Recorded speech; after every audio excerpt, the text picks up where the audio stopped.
The following is a presentation of Sertoba Media and Comey Media Incorporated.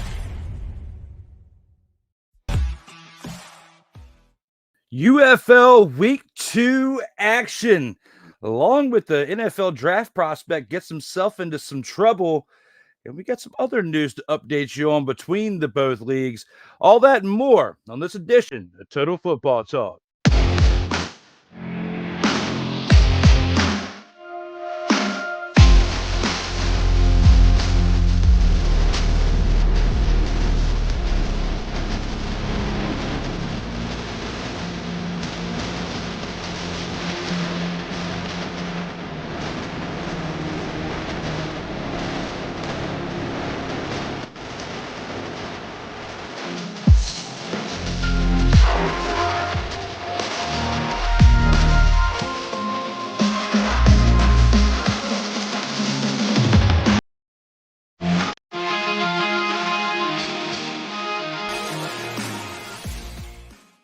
Welcome, one and all across the nation and around the world. I welcome you all to episode 32 of Total Football Talk.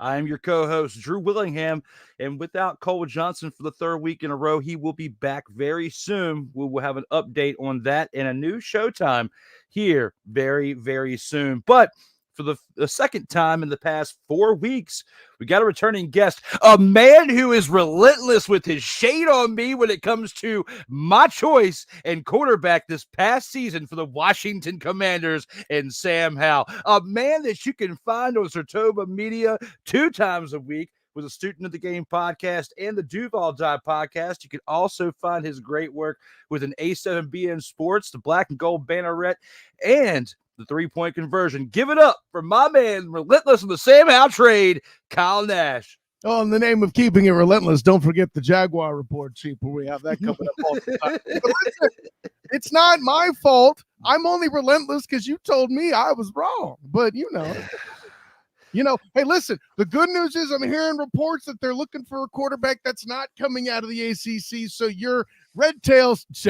Commanders might have learned their lesson. I'm just going to throw that out there. Oh, yeah, because if they start looking at, other quarterbacks like Drake May and such, they might be looking for a new job. But when it comes to your shade on Sam Howell and for your predictions on him working out in Washington, I give you this. Acknowledge me. It has a different meaning now suddenly, doesn't it? It does. It does. I acknowledge you. I was wrong. However, I am going to at least say this before we get into the slate. I'm at least going to say when it comes to Sam Howell, I haven't completely given up on him yet. Sure. I mean, he did get traded. It wasn't like he's completely out the league. Sure. He still has an opportunity. It may take 3 to 4 more seasons before we get to really see him in meaningful action again or to get a real opportunity. And it might not even be with the team that he's with now. But I haven't completely given up on Sam Howell just yet. Well, hey, listen, we'll elaborate on that more. We're teasing the bejesus out of a future topic here on the show, Drew. I had to give you your flowers, though, because I watched that episode that I was not here for 4 weeks ago, and you started on out hot with that shade on Sam Howell. I said, the next time I get up here. I think that was the week the trade was announced. It was like it was a Sam Howell topic. You can't, again, things you can't blame me for, partner. I'm just in the room. Hey, I'm not mad at you, but I wanted to give you your flowers while they were still fresh in my mind before I forget. But when it comes to that and starting on out, we have to get to the opening drive to talk about last weekend's UFL action. All right, let's go. We got trips, right? At 42, 989. On two. Ready? Ready. When it comes to UFL, again, we are in week 2. And this past weekend, we had 4 games. And, for the most part, we had some pretty decent action throughout the league. I'll start this one on out with the San Antonio Brahmas improved to 2-0. One of 2 undefeated teams still left in the UFL as they took on the Memphis Showboats, barely getting the win, 20-19. Now, when you watch this game throughout the majority of the game, it was kind of a one-sided game for the majority of this game until the second half. And more likely through 3.5 quarters, it was the Memphis Showboats. And then it looked like a Tim Tebow game with only half of a quarter or less left in the game. The Memphis Showboats get 2 scores to take the lead in the victory with only 3 seconds left on the clock. Chase Garbers, 287 passing yards with 3 touchdowns and an interception, along with 3 carries for 20 yards. Marquez Stevenson, 6 receptions for 103 yards and a touchdown. Cody Latimer, 8 receptions, 91 yards and a touchdown. The Brahmas total rushing. This is one thing that, kind of sticks out to me with the team that got the win. 11 total carries between 3 running backs for 36 yards. The Brahmas defense, however, 3 sacks and a fumble recovery, which helped towards that victory for their side. Now, when it comes to the Memphis Showboats, Case Cookus, 194 passing yards and a touchdown, along with 9 carries for 58 yards, the most by any quarterback on this past Sunday or past weekend. Dawood Davis, 6 receptions, 58 yards and a touchdown, along with Jonathan Adams, 3 receptions, 76 yards to contribute towards the Showboats getting close with those 19 points. But the Showboats defense, 2 sacks, an interception, and 2 fumble recoveries, probably one of the most productive defenses on the weekend, yet gets the loss 20-19. When looking back on this game, what were your most thoughts when it comes to this Brahmas and Showboats game? Yeah, so first of all, this is the kind of comeback you know and love from the UFL. And listen, I'm already heartbroken that Corey Latimer, former Orlando Guardian, finished the game the way he did to get the win for let's just say, shouts to my guy Andy Seeley, who was the SID for the Guardians that handled the communications, then had to watch Latimer win that football game over the Showboats. I'm glad I wasn't in that press box as Andy Seeley, but I throw all those interior shout outs as I continue to revolt against the UFL for killing football in Florida. Listen, you can't fall apart in the fourth quarter like that, Drew Willingham. You just can't do it.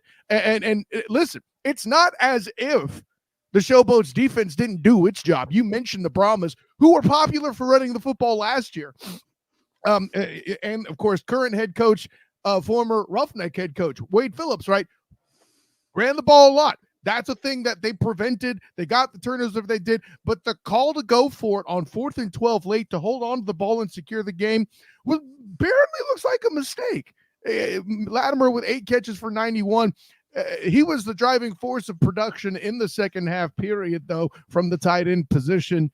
That I take nothing away from Coach Phillips and the Brahmas making it to 1-1, of course. But this was a faltering in a decision late. I would have listen, and this is easy to say in hindsight, of course, one would say, but 4th and 12 is never a good idea, especially in a situation where a team just missed the 3-point conversion. You have a chance. They have to have a touchdown. Get them the hell out of there. It hasn't worked out in many favors in the league, but it has had some successful conversions to help out. Sure. And we definitely saw that in this past weekend's contest. But a 20-19 game, definitely a close one. But, going into halftime, in this past week's episode with Cool McCain and Rob Johnson, I have picked the Brahmas to win. And I was texting Cole throughout the entire weekend when I was checking in UFL, and I was saying, I'm not feeling so good about my pick with the Brahmas right now, bro. I'm really not, because it was 13-0 Showboats going into halftime. I put so much hype on Wade Phillips. We'd seen his legendary career throughout the NFL, finally gets a Super Bowl win as a defensive coordinator with the Broncos back when, Peyton Manning had his last rodeo or whatnot. He has had some bumps in the road, throughout his NFL career leading up to that. But hey, at least the man did finish it off with that when it came to that in the mid-2010s. Now looking at his time with the Brahmas, coming into this week, I was going to say, hey, they were going to be 2-0. I was eating my words through 3.5 quarters until we got to, Tim Tebow-like time when we get to the fourth quarter, and we see this team, get 2 quick scores towards the end of the fourth quarter to get this 20-19 victory. Looking at this, Chase Garbers, 3 touchdowns. I mean, we don't see a lot of passing touchdowns in the UFL, and it feels like when we watch these games, it's a lot more of a faster paced game. Like just the way that the foundation, everything's laid out. You got the difference when it comes to the special teams and kickoffs, and then of course this 4th and 12. If you're down by a certain amount going in the second half, and especially the fourth quarter, it seems like a wild play to be able to have this 4th and 12 conversion to keep things moving.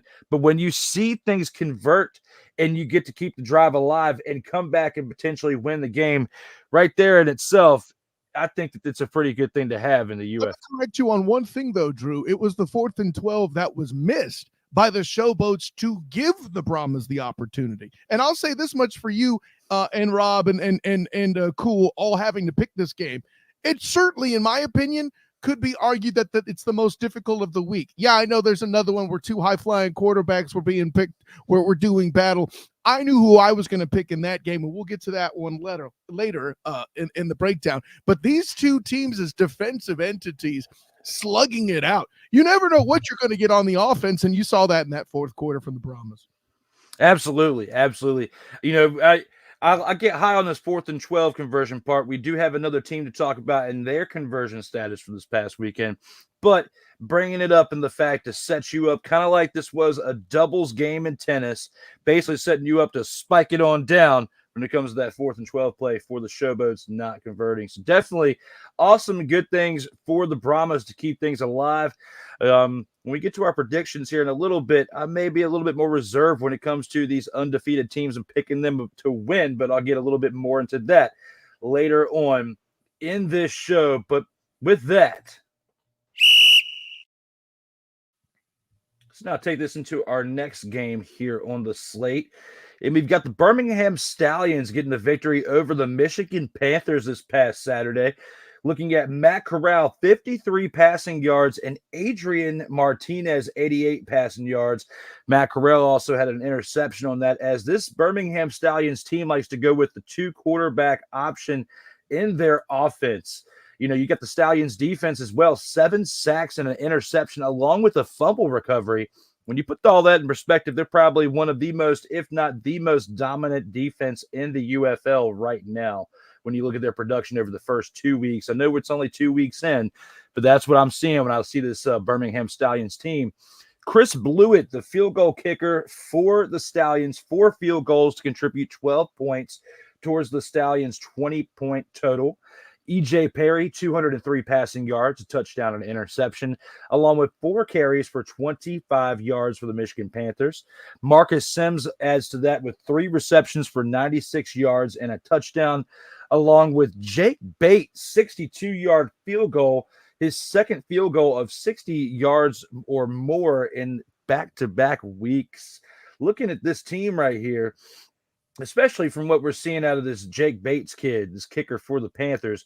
What are your thoughts with this Panthers team who, you know, barely missed the win this week, but they're playing against a very tough Birmingham Stallions team? What's your thought when it comes to these 2 teams in this matchup? Listen, Bates is a great story and everything, and I'm sure I know, like, for example, the Cowboys kicker was a dude that was snagged based off his performance in spring league action. I get it. It's a great story. But if you're relying on a dude from Boone from the cheap seats to sneak victories in every week, you aren't going to be around when it's championship time. The Michigan Panthers need to get it together or hand my damn team back to the state of Florida if you're going to do that trash. As you guys can see, my man is definitely very salty when it comes to, is this the second time on the show? We're not even 15 minutes in. Kyle Nash is super salty with this Orlando Guardians team not being in Florida. But hey, I can't really get upset with them because, you know, you look at the teams that were selected to be in the UFL this year, and you had a couple that were questionable over the Orlando Guardians. So for his shade and this not being chosen to be in the UFL, I take my hat off if my hat was on for you. My man. Well, hey, listen, I'll put it this way. You have 2 states in the nation. And I did this drill with Cole Johnson before. You have 2 states in the nation that football is famous for. You might say California over Florida, and that would be adorable. But yeah, no. Anyways, but yeah, because them Lions, that Michigan, woo boy, let me tell you. When you got almost half your league in the state of Texas, I feel like you can forego one of those teams to give you your Orlando team. So yeah, I see your point. And Texas, I mean, I hear you, but I can let that slide way more than, you know, Memphis or Michigan. But I digress. But looking at the way the Arlington Renegades are playing this year, especially with them being in the XFL championship last year, and I'm thinking to myself, regardless if you got to the championship, you're proving that you aren't as good as the Orlando Guardians to be worthy enough to be in the XFL. To me, get rid of one of those three teams or the Houston Roughnecks at this point, but we'll get into that in a little bit later. But again, I'm with you. I feel like they should have kept the Orlando Guardians. And you and I, when we found out the news of the teams being picked, you were one of the first people I reached out to because I was like, where are the Guardians? What happened here? Like, this makes no sense whatsoever. But when it comes to this matchup that we're talking about right here between the Birmingham Stallions and the Michigan Panthers, with my take on it, the Stallions are not going to be able to get by this season, as hyped up as they are, on 4 field goals like they did in this past week. That's something that's alarming to me. When it comes to having this 2-quarterback system, I get it when you have, some plays where you want to have a more mobile quarterback in there. I understand that. But, to rely on your kicker to get 4 field goals, and on the other side of the ball for the Panthers, you got a kicker that's kicked 60-plus yard field goals in consecutive weeks. And last week, not to mention, they tried to ice him when he had that 64-yard kick, and then he kicks it again and makes the field goal. And then, so he's technically kicked 3 60-plus yard field goals in 2 weeks. Unofficially. But to me and my 4 eyes, I saw what I saw, Kyle Nash, and so did you. So it's a wonderful thing. I mean, listen, you are right to criticize the Stallions such as they are, and maybe you can call me a homer for the time that Marlon Williams and Cole Schneider were on the Stallions. Guys, I used to cover for the Black and Gold Banneret. Bing! See, my voice isn't quite right yet. We're close, but the punchlines is true, Willingham. What do they say like this? If you can win a game like this is why you're a champion, and the Stallions are exactly that. They're a team that have been winning for a while in the USFL. Say what you will about which league is better or was better or any of that crap. That's another conversation. But, props to the Stallions for holding on. But yeah, you're right. This ain't going to work against Jordan Tiamu, AJ McCarron, Luis Perez, all that kind of stuff. Yeah, because, even when you look at the teams back in the day, like we'll go to the NFL, a team that I like to refer to historically, the 2000 Ravens, okay? Mm-hmm. When you look at, like, how they were with their defense, the Stallions are similar to that when you think of their dominance and why they're getting these past 2 victories in this year's 2024 season. However, the one thing about the Ravens is, even though they had a quarterback that, Trent Dilfer, who was so at times, but showed up in the moments where they really needed him to get some conversions for first downs to move the chains, they had a running game. They had a decent tight end. They had some other options out there to kind of mask their deficiencies. So when I look at this Stallions team going forward throughout this 2024 season, they got to get better production out of their quarterback or quarterbacks if they're going to keep this 2-quarterback system going.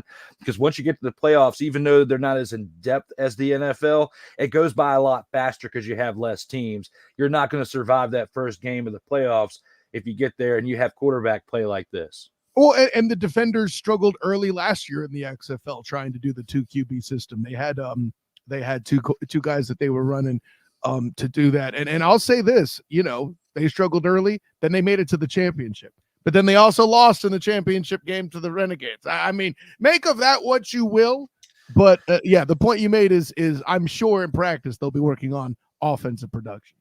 I was still so disappointed with the outcome of that game because for those of you who've been watching, I pull for those DC Defender because they're the local team, and plus the power of the beer snake was proven that night, or rather, the lack of power and the lack thereof.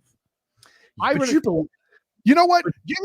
I'm going to give you a production note here, Drew. Whenever I mention the beer snake like that, I need some Roman Reigns stat. Acknowledge it. Acknowledge me. Well, for those of you who are fans of professional wrestling, Dwayne "The Rock" Johnson is a part owner of the UFL. And also, he came back to WrestleMania this past weekend and was in a match with Roman Reigns as a tag team match against Dusty Rhodes' son, Cody, and Seth Rollins. And The Rock, of course, pins Cody Rhodes. And then the next night, tries to help his cousin Roman Reigns get the win, and Cody Rhodes dethrones Roman Reigns after 1,316 days as champion to become the heavyweight champion of the WWE. So big changes have happened over this past weekend. You will not see as much of Acknowledge me. on your national TV for upcoming future. I mean, 13, 16. Let me put it this way. I'm not a wrestling guy like you and Cole Johnson are. And I give you props that you follow it the way you do. But am I the only guy that feels like Corey Rhodes looks more like a villain than a champion? I'm just throwing it out there. I see a heel turn. That's all I'm saying.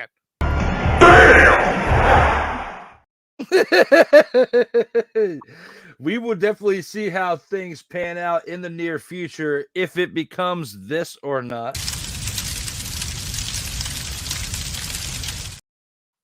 We do know that his championship reign will not be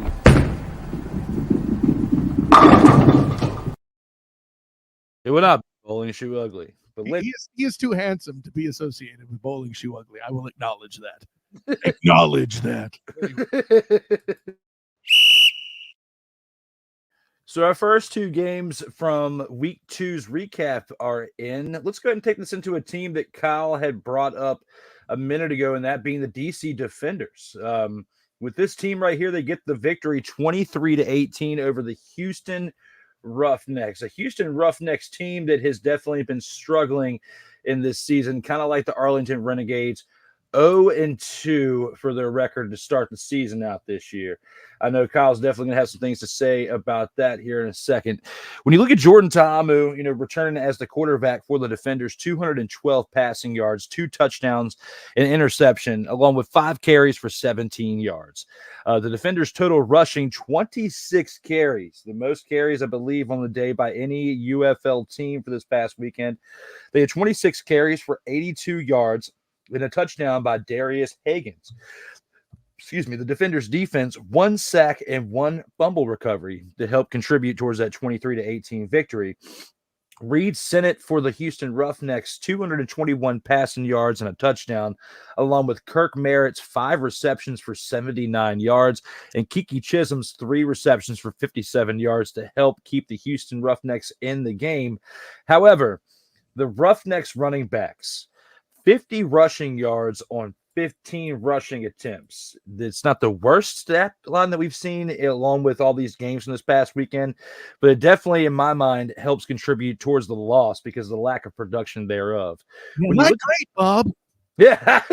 when you look at this game right here, Kyle, 23-18, it was a close one, but what were the biggest things that stood out to you from this game right here? Yeah, man, listen, this is the kind of victory that explains to you specifically why the DC Defenders are a great team. But Kyle, Jordan Ta'amu had a pick 6. He's going to do that sometimes. Listen, that's the style of quarterback he is. He's a mobile dude, and they have a ground game that dares you to come up and challenge the box. Jordan Ta'amu let that ball sail, and props to the Roughnecks defense for taking it back to the house.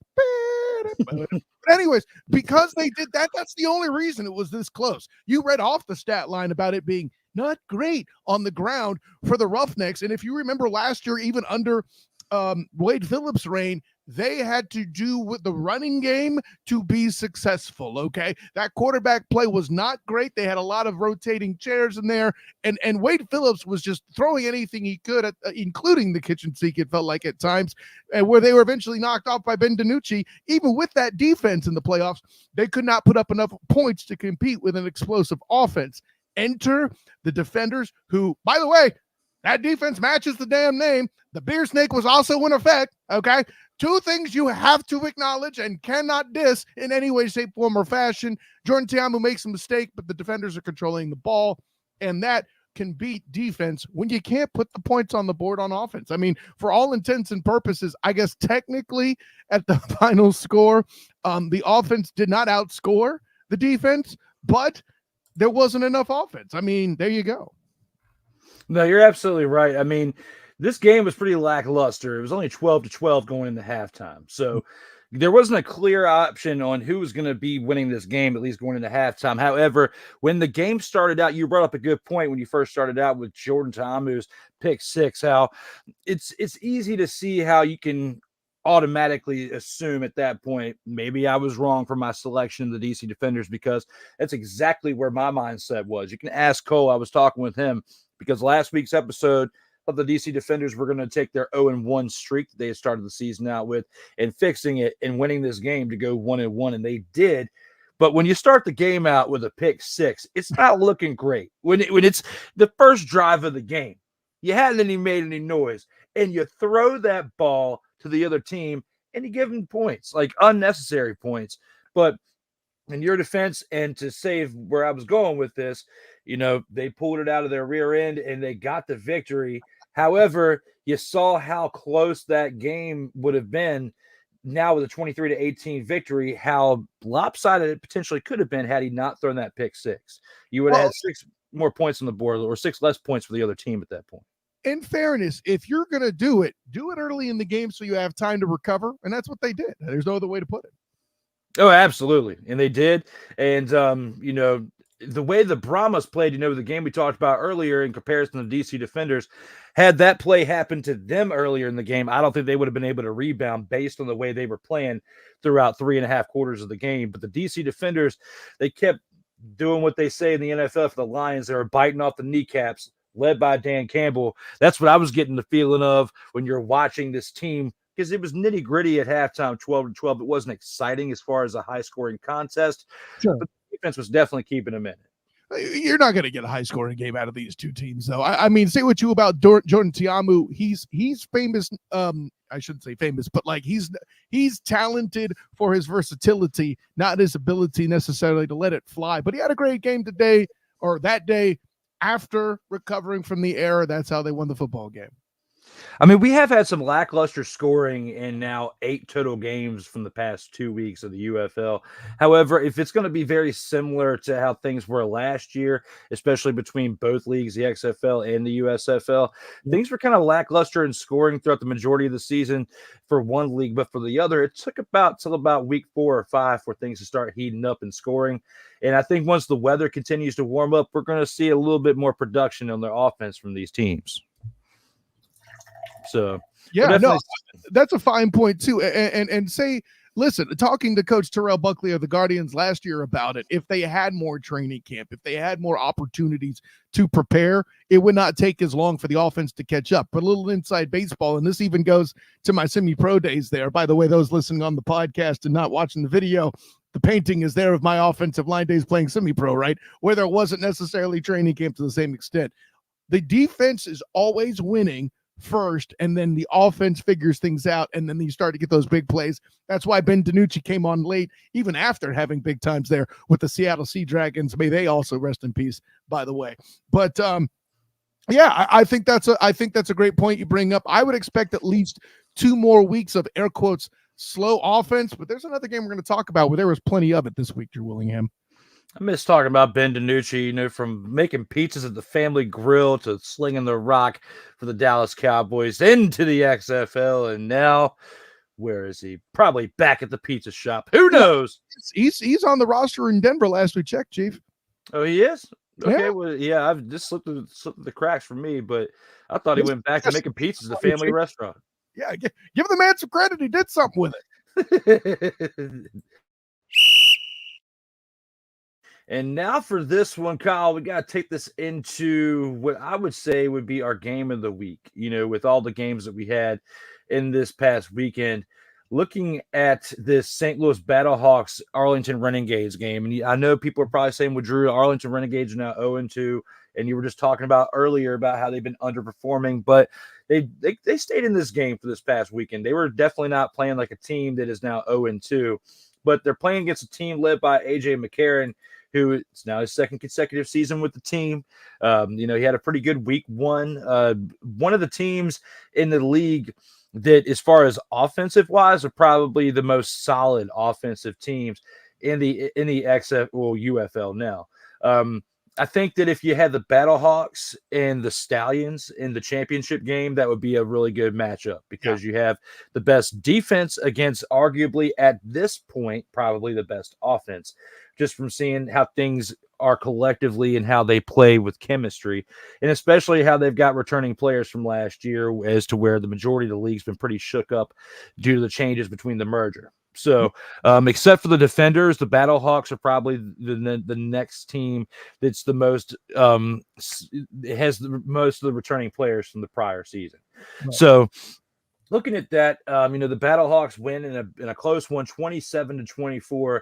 AJ McCarron, 248 passing yards and 2 touchdowns, along with Marcel Aitman, 4 receptions, 114 yards and 2 touchdowns, who was also the leading receiver for the team the prior week. Mateo Durant, 14 carries, 104 yards and a touchdown as well to keep things going for the Battlehawks offense, as well as the Battlehawks defense had 3 total sacks. Now, looking at Luis Perez for the Arlington Renegades, 233 passing yards and a touchdown, along with the Renegades rushing core, 21 carries for 71 yards and 2 touchdowns, both by Davon Smith and Lindsey Scott Jr. Based on the production for what we saw in this game, things went back and forth, throughout the second half as far as the scoring goes. What were your overall thoughts when it came to the Battlehawks and showing their grit to stay within this game and get the victory late in the fourth quarter?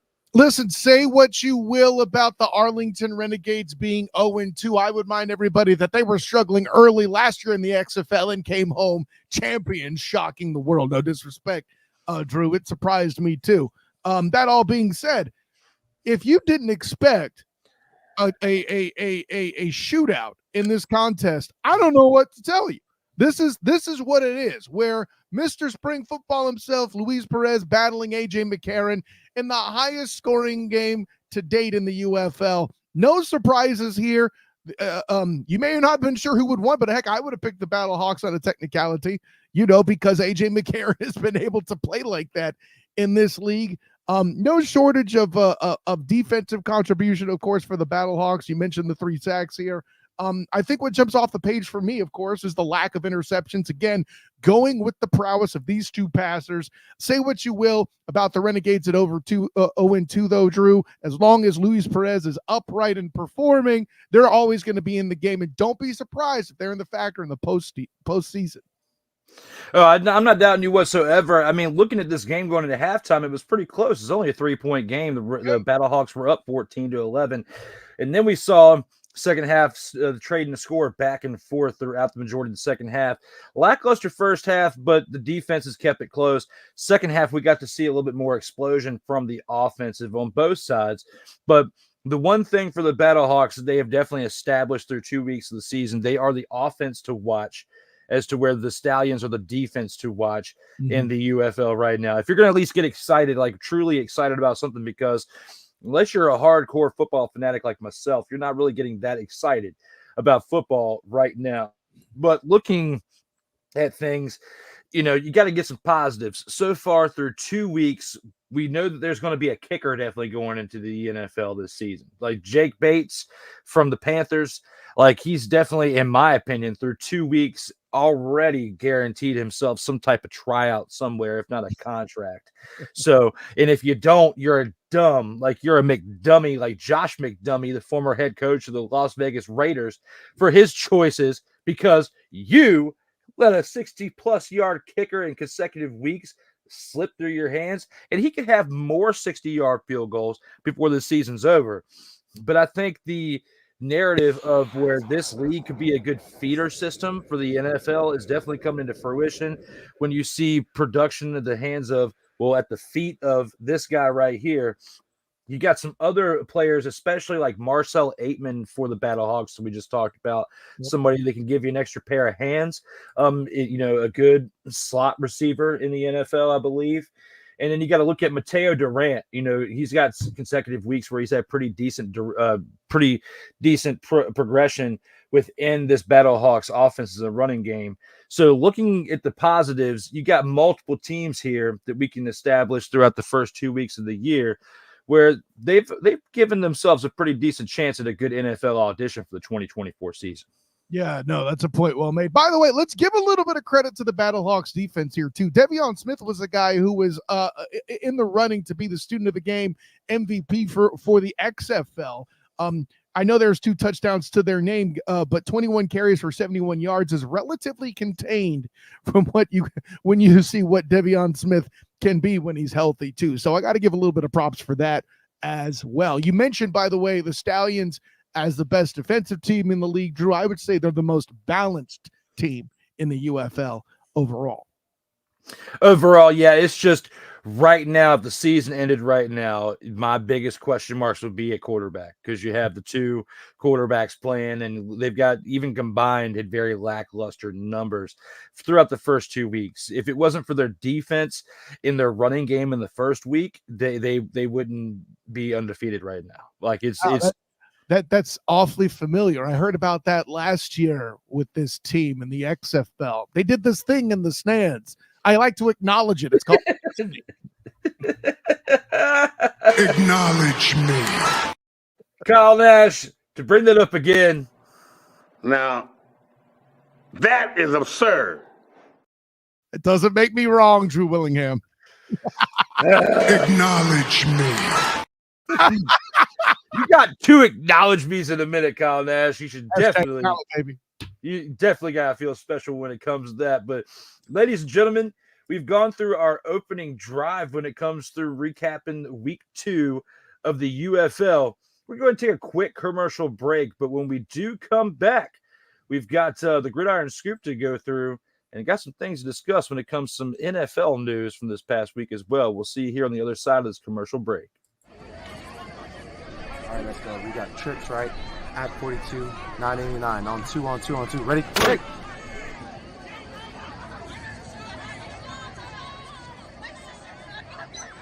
We're just getting started. Total Football Talk will return right after this. Everything Boston. I love you morons. New Kids on the Block, New Edition. Dear whatever the law firm is. Sincerely, the U.S. Supreme Court. Ben Affleck, Matt Damon. Go yourself again, Jason Whitlock.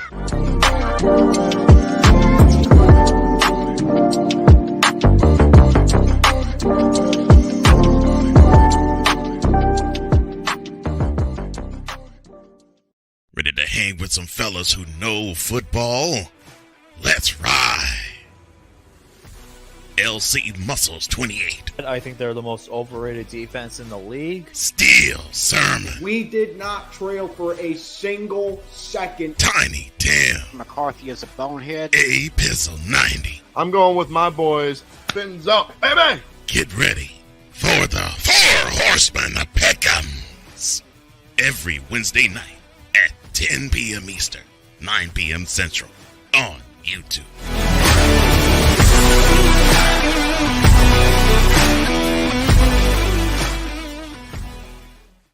Poppy J. You got the option to cry for the government. You got the option to protest. You got the option to keep buying. But this is also an option. Wise El Jefe. We're the first tech geeks. We're the first gamers. We're the first everything. Everything. Like Gen X's, we are the ones. BS3 Network proudly presents the crew from the New York boroughs who never wants that smoke. Nah, they want that fire. Poppy J and Wise El Jefe. Fridays at 9 p.m. Eastern, 8 p.m. Central. Check your local listings for your viewing and listening pleasure.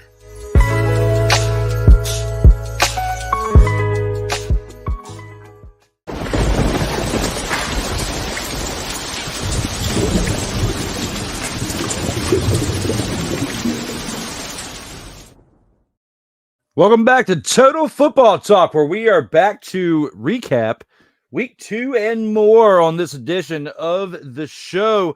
And, you know, I love that. I got to say this every time I see that commercial where he goes, Tiny Tim! Every single time. I love it. We got some comments here in the chat to go ahead and acknowledge real quick. Got Sick Diggy in the house saying good morning, good afternoon, good evening, and good night, says Sick Diggy. Here in the chat, we got Melvin Turismo saying, sup, my dudes, along with Victor Locke saying, good morning, Sensei Drew, and the TFT tribe. Well, good morning to all of you. Thank you for everyone for showing up and for that. Let me talk to you. Because when it comes to the fans, we couldn't do it without you guys. We appreciate you all tuning in to the show. And to keep things going for you, we're going to go ahead and take this into the Gridiron Scoop.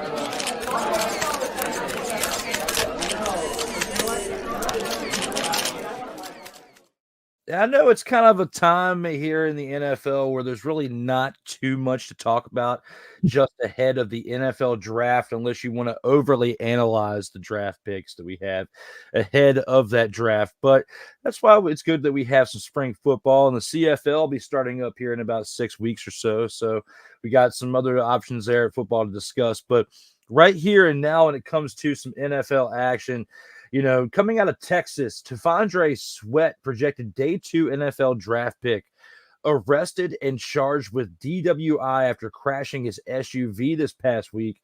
How will this mistake impact where he is selected in this year's upcoming draft, Kyle? How do you feel about this one? I mean, this is one of those where in the right position, in the right section, it could be a big deal or not. I mean, for me, if I'm a GM, I would want, more details of the crash. Do I need to check him out medically? Also, boneheadery. I'll put it this way. He's not high enough a prospect for him to hurt him or cost as much money as, let's say, a Laramie Tunsil with that situation that he dealt with the Bong video. But also it makes one wonder about what's going on. There's going to be a number of phone calls he's going to receive between now and April 25th or 6th, since he was a projected day 2, right?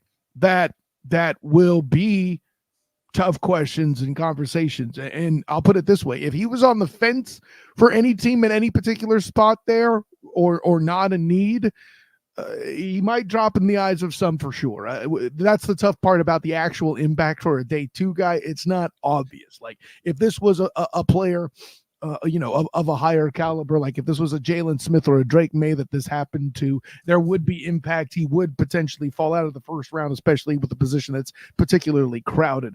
In Swift's case here, I don't know that he's, air quotes, well enough known or a high enough profile for it to really make that many waves. He better be sending some thank you cards to the Houston Texans and Stefon Diggs for burying him a little bit, for actually making a football headline rather than off the field one. So from that standpoint, he got a little lucky, but it's hard to really gauge the actual impact on the prospect. I think it's going to impact him a little bit, maybe slip down to the 3rd or 4th round, because when you look at like Jalen Carter, like last year, he was projected to be like in the top 2 or 3 overall in the draft. And even though it doesn't seem like a pretty sizable drop, going from that to 9th, being selected by the Eagles definitely was a pretty big impact. When you look at the amount of money, there's a difference in between being selected like 2nd to overall and 9th. When it comes to the 2nd round to 3rd or 4th round, yeah, there's a difference in pay scale, but not as much as you would think when it comes to what you see in the 1st round. And like you said, he's projected day 2. It's not like he's projected to be in the 1st round and slips down to 4th or 5th as a result of it. But the one thing I want to say is when it comes to this situation right here, especially considering it was a DWI crash.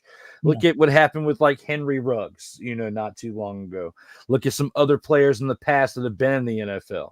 It's sad that you haven't learned from all these examples within the past 30 years of what NFL players have done with their free time, whether it's right before they get drafted or they're already in the league, whether you've got money or not. And this kid, I would imagine, has got a little bit of money in his pocket considering the NIL deals that we've been seeing over the past few years. So it's not like he's completely broke.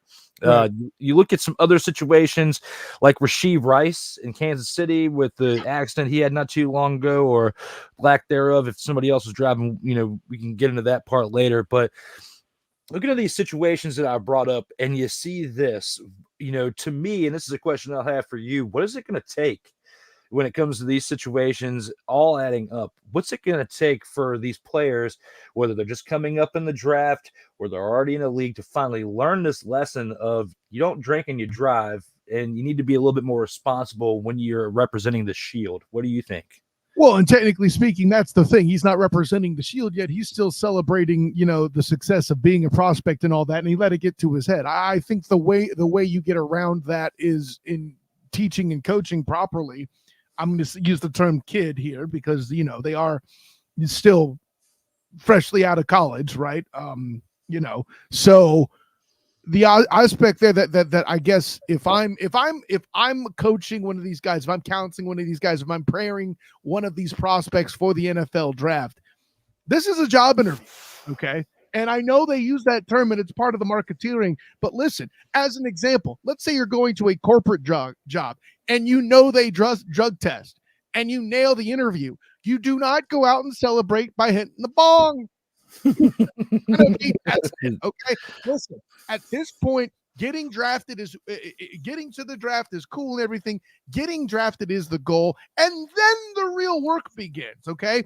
At this point, you have to remember you're in this day and age, by the way, where everything's remembered. You're not only negotiating for contract one, but your second contract as well. And I would make the argument that this escapade may impact his second contract more than his first, because they see the precedent he has set and he's got to somehow proven he's grown up. I don't know how you do that. That's a real tough thing to do.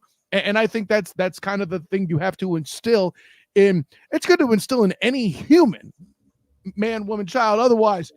But it's certainly more magnified here in the spotlight of the NFL prospect.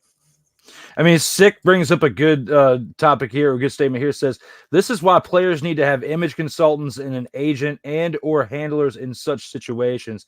And the sad thing is, these resources are available to them. Like, they can take advantage of it, whether they don't want to spend the extra little bit of money out of their salary to fund this. You need to invest in yourself. And if you don't, then situations like these happen when you are apparently haven't quite matured enough to be able to handle the things that are being thrown at you. And this is what happens as a result. Luckily, according to the reports, nobody was seriously injured or anything, but this is where I'm getting at, especially when you look at what happened with Henry Ruggs a few years ago. And to me, it's like, I'm sitting back here thinking, what is it going to take for these kids to, and I'm going to call them kids because when you do something like that, you obviously haven't grown up fully yet. What is it going to take for these kids to finally get it through their head? Like, whether you've been drafted or not, in my opinion, like, I got hired for a corporate job, like you were saying, is a thing, not to go out and celebrate like that, because even if you haven't been hired, or you've been hired, but you aren't fully indoctrinated yet, you're still representing that brand when you go out and you do something. In my opinion, that's the way I think about it. So even though you haven't been drafted yet, your name is still filed in paperwork as going to the combine or being a part of the NFL draft. So to me, you're still a part of the shield. And especially when they're saying NFL draft prospect in the news, you're still throwing shade to the NFL, like that these players are still wild and out of control at points. So again, like Six says here, to stay off the weed. And some people are probably looking at this guy saying, stop it. Get some help. Because that is absolutely Charles Barkley like. That's terrible.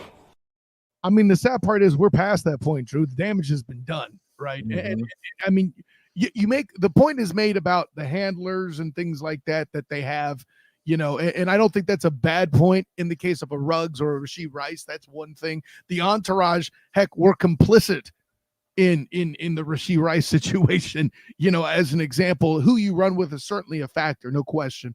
But for would-be draftees, prospects, if you will, they don't necessarily have all that staff in place yet. They might have an agent, but an agent isn't going to necessarily stop a dude from misbehaving. So this is on whoever motivates these guys, coach, parents, who I don't know who necessarily they would have to tell them this, but the lesson must be learned. You ain't won a damn thing yet. Absolutely. Mick's in the house says, morning, my brothers. Where's brother Cole? Well, Mick, if you hadn't been watching over the past few weeks, this is the third episode without Cole. He will be back here soon. We got to work out a new showtime here in the near future because work schedules have changed. I know the feeling because it happened to me last fall. So we'll be working this out here in the upcoming weeks, and I'll have an announcement here in the upcoming weeks as to when that time or date for the show's weekly program will be switching to. Six says, hand over the keys, fool. Pretty much. You got to hand over those keys when you got a little bit too much in your system. You can always get an Uber. You know, if poor people like us, Kyle Nash, we can make decisions like calling an Uber and spending $15. I'd rather spend $15 to get home, maybe a little bit more depending on where you're at, but $15 to get home rather than $15,000 when it comes to DUI court and blow and go and all that stuff you would need just to get to and from work after that. It's too much of a headache, and it's not worth that, along with potentially harming yourself or others. Or your prospect in the NFL draft. Especially that. So morning sick, Diggy, my brother. I hope that okay to call you. Okay, yeah, that's Mick and sick conversations. We'll say Mick and sick. What's the banter amongst the TFTers today? Oh, my brother, testify. Absolutely. Testify, Kyle Nash. That is what I'm saying up here in these streams. All right, next on the docket we have, when it comes to the gridiron scoop, Patriots safety Kyle Duggar agrees to a 4-year, $58 million deal. Good move or bad move for the team's rebuild, and will his production pay dividends towards the team's growth? How do you feel about that one, Kyle? I mean, listen, off the top, the safety position is becoming one of the harder ones defensively in the NFL, and lately it's been treated more like a luxury than it is, a necessity as it would have been in the past. Gone are the days of the Ed Reeds and the John Lynches and all those guys playing together at the same time, and you would have to be careful before going over the middle. Now, just finding there are guys who are safeties that would not have been able to have that same impact that are a big deal now. Some of the bigger names now are guys that aren't as well known. I cover one in Andre Sisco that's completely underappreciated as a safety. But considering Jared Mayo, you got the defensive coach there taking over for Bill Belichick, such as he is over there. I can see him trying to put something in place as a captain of that defense as this team goes through whatever. What impact will it have? Meh.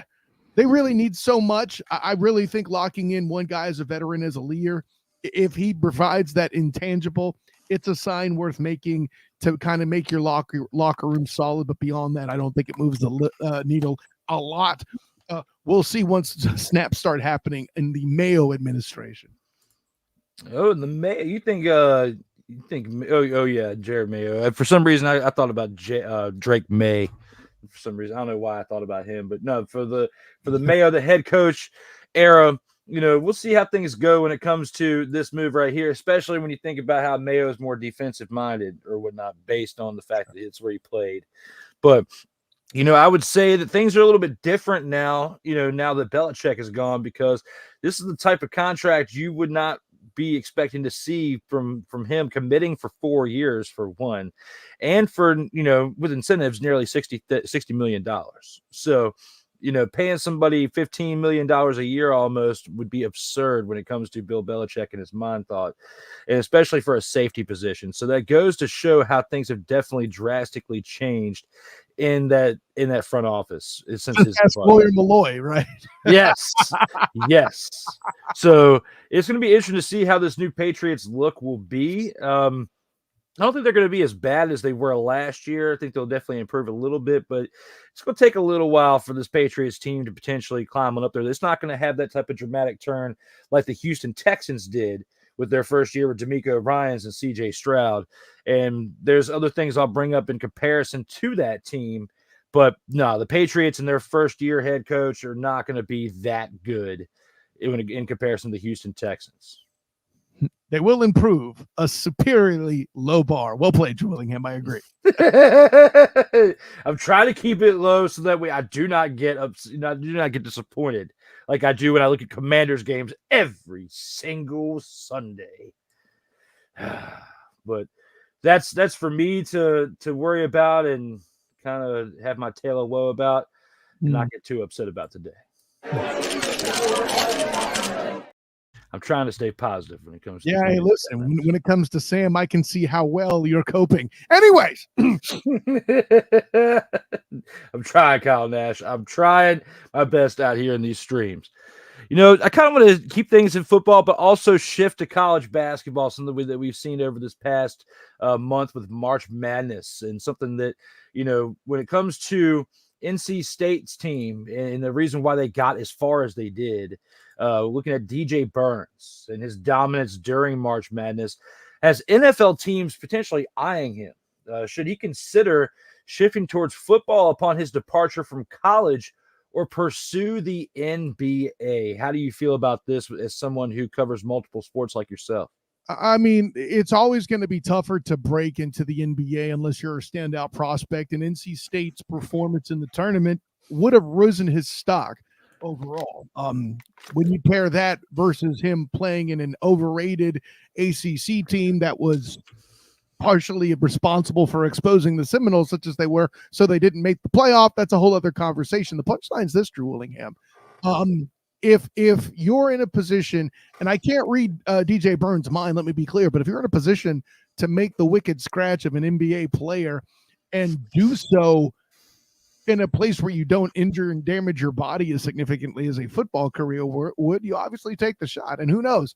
At the end of the day, maybe you play overseas and get some dough. There's a lot more, how you say, fallback options with the prospect of professional basketball compared to professional football. No disrespect to the UFL, but they ain't playing like international football plays, or excuse me, international basketball plays. So I think that's a driving force. Obviously, the choice is going to be his, but I'll say this: him being a two-sport athlete helps his case in the NFL. How many times over the life of Antonio Gates did we have to hear about him? Oh, he's a tight end, but also he played basketball. He boxed out in the end zone. Like, how do we have to hear that? You know? Yeah, but I mean, we've definitely seen when it comes to tight ends, there's a huge history when it comes to basketball. You look at Mo Alley Cox for the Indianapolis Colts, who played not that far down the road from me for VCU. So looking at that, it looks like when it comes to tight ends, for some reason, NFL has definitely been big on recruiting former basketball players at the tight end position just because their vertical, leap and all that stuff helps out when you need those type of plays in the end zone to leap up in the air and get those balls snatched down. But looking right here with DJ Burns, though, I would say that, I would say for him to stick it out and with basketball, pursue his dreams in the NBA. He'll probably will get a little bit more money playing NBA in comparison to switching to a sport that there's not any footage that I've seen of him playing football unless he played in high school. There hasn't been big news on it, for one. But you can get more guaranteed money starting out going to the NBA, in my opinion. Plus, there's, you don't have much to learn. It's not like a huge learning curve or something going into the next realm. So stick with what you know, you get paid, and advance yourself out there. If that's what you want to do, you might have some other dream that we don't even know about that I guess we'll find out here in the near future. But going straight from basketball to football, unless you're someone like Mo Alley Cox for VCU, which, looking back at that situation, a time where I covered, VCU very well, looking at him, his numbers in comparison in basketball, it wasn't like he wasn't going to be missing out on much. Like if he would have pursued basketball instead of football, I don't think that he would have gotten past the G League, in my opinion, as to where football, you still have a very clean slate because you don't have much tape on you playing football unless it's from high school. So you're starting over to where when you get to preseason, that's when they're going to see you. And that's when you get the footage to where you can, build yourself up during that time frame. And that's what he did. He made the roster that year. He didn't play much that first year, but he made the roster. He kept clanging and banging throughout the next couple seasons. Now you see Mo Alley Cox as a pretty good mainstay in Indianapolis for the Indianapolis, to where even Pat McAfee knows who he is and is talking about him, name dropping him on his Pat McAfee show. So to me, I don't think that DJ Burns would have that type of impact transitioning to a new sport and a new position like someone like Mo Alley Cox would have. And for the size that DJ Burns is in comparison to someone like Mo Alley Cox, I don't think that he would be like at a position that would be like a huge difference maker position like a tight end. I think that he would be like on the line somewhere because of his size. He's a pretty big dude. He's not someone, into my opinion, that if he stays that size, like maybe someone like a Zion Williamson, at some point you're going to see that weight take effect on your body, and you're not going to be able to move as well. You're not going to be as productive, and you're going to be someone who's overly paid in a league full of overly paid players. I can't front on that. So DJ Burns, in our opinion, keep it in school, brother. And, well, not keep it in school, but keep it in basketball. And now going to our next topic here. When it comes to the NFL draft, I was joking about it earlier about all these companies and all these people with their mock drafts and everything. I kind of want to shift into that, but not really give a mock draft, but at least talk about, some prospects that we've got coming up in this upcoming draft. And in this one being particularly the quarterback position. Between 4 to 5 quarterback prospects are projected to be selected in the first round of the 2024's NFL draft. When it comes to this topic right here, Kyle, which one of those prospects do you believe will make an immediate impact, somewhat like what C.J. Stroud did last year, comes in, starts early, and also makes an impact towards the progress of the team? Who do you think that will be out of these 4 to 5 quarterbacks that are rated to go in the first round? Well, here's the thing, Drew Willingham. I'm going off the board. There is no quarterback that's been more disrespected in this process than Michael Penix of Washington, the guy that should have won the Heisman Trophy by the bleeding way. Oh, Bo Nix is a top 4 or 5 prospect, and he lost twice to Michael Penix Jr. We gave Jaden Daniels the Heisman Trophy. And where was he in the national championship? Watching that beast on TV. And say what you will about J.J. McCarthy, that dude's most prolific move was handing the ball off to the running game. And I'm not dissing McCarthy. I'm just saying he wasn't tested and challenged the same way Michael Penix was. And somebody who didn't crumble under pressure? Michael Penix Jr., the same way that Caleb Williams did at time. And no disrespect to Caleb Williams, I think he's going to be a guy that makes a difference. But Michael Penix Jr. is going to go full Lamar Demetrius Jackson, get picked late in the first round, and make an impact for a team that you didn't think was necessarily going to pick a quarterback, but y'all fools slept on Michael Penix, and you will pay. Oh, by the way, the question posed is make an immediate impact. Yeah, Drake May is going to get somebody else in trouble. Hashtag ACC fails. Yeah, we'll touch more about that here in a little bit. But so you think that Penix, even though he's been slept on, you think he'll make more of an immediate impact than the other quarterbacks who are rated ahead of him? I do, because he'll land in a better situation. And I think that's an essential part. Why was Lamar Demetrius Jackson successful out of the gate and getting an MVP that he stole from Russell Carrington Wilson in 2019? Because he was surrounded by a butt ton of talent. That same year I mentioned 2019 with Russell Carrington Wilson, how many Pro Bowlers were on that Seattle Seahawks team, Drew Willingham? 2. How many Pro Bowlers were on that 2019 Baltimore Ravens team, including one Lamar Demetrius Jackson? 8. It's about where you land. That's some good numbers right there, Kyle Nash. And I'd forgotten about that. There was only 2 players from that team that were selected that year. And by the way, the other Pro Bowler was Bobby Wagner. It's something I wrote about once on the 3-point conversion. Bing! Another person that I would say has been overlooked a little bit, probably Bo Nix. When you look at quarterbacks, I think that him and Penix are pretty equal when it comes to their skill sets, but for also when you look at the fact they've both been overlooked, especially for what they did in college. But Drake May, I'll save that for a little bit. I don't want to go too far ahead on that, but Caleb Williams, all this talk about going number 1, potentially to Chicago, I think that he would fit better in Washington, one, for his skill set and what they've done to make the adjustments for that team in this past offseason. I don't want to get too excited about moves on paper. If he somehow finds a way to Washington, which unless they trade up to 1, I don't see him going 2 overall. So, especially with all the hype. So looking at that right there, if he goes to Chicago, I don't think he's going to fit in well in Chicago. I think that if he goes to Washington, he could potentially have more of an immediate impact than Penix and wherever he goes, just because of the culture, the fact that he wants to play there. It's more of a leap too. He would be he would be starting at a lower spot to get higher. It's a great point. Exactly. So And especially when you look at the situation that's developed over there for that team, I feel like that would be his overall best move. If for some reason he doesn't make it there, I don't think Jaden Daniels is going to be the move to go over into Washington if that's like your plan B.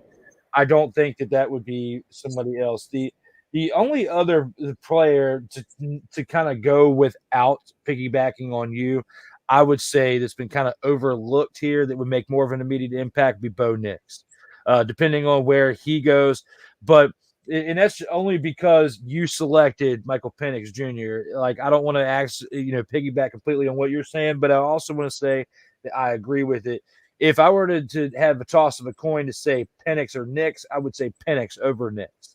But at least put some more shine on these quarterbacks who haven't got enough flowers during this offseason. I would say that those would be your two quarterbacks to look at. And unless Caleb Williams goes to Washington, I think that your pick with Penix was solid. But if he does somehow finds a way to go second overall to Washington, or if they find a way to make the deal work with the Bears, I think that Williams will be talking about 2 to 3 years from now and made more of an immediate impact than Penix did. I'll say this: give the Bears a little bit of credit. They set the table very nicely. They did a lot of good work. Granted, as much as they botched the field situation, they have brought in pieces.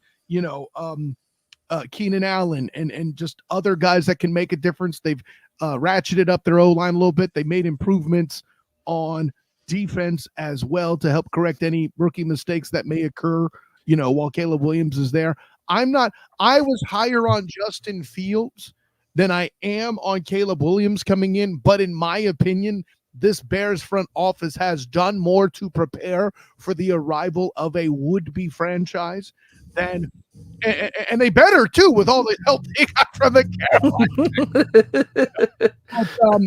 Carolina. If you're going to pick Caleb Williams number one, which I am not mad at anybody that does that, I believe that's the fit. I'm a little different than you in that I like Jaden Daniels in that environment there with the Commanders, in that offensive line is still complete and utter dog do, and Daniels needs to dodge the dog do and keep himself alive to try to make a play.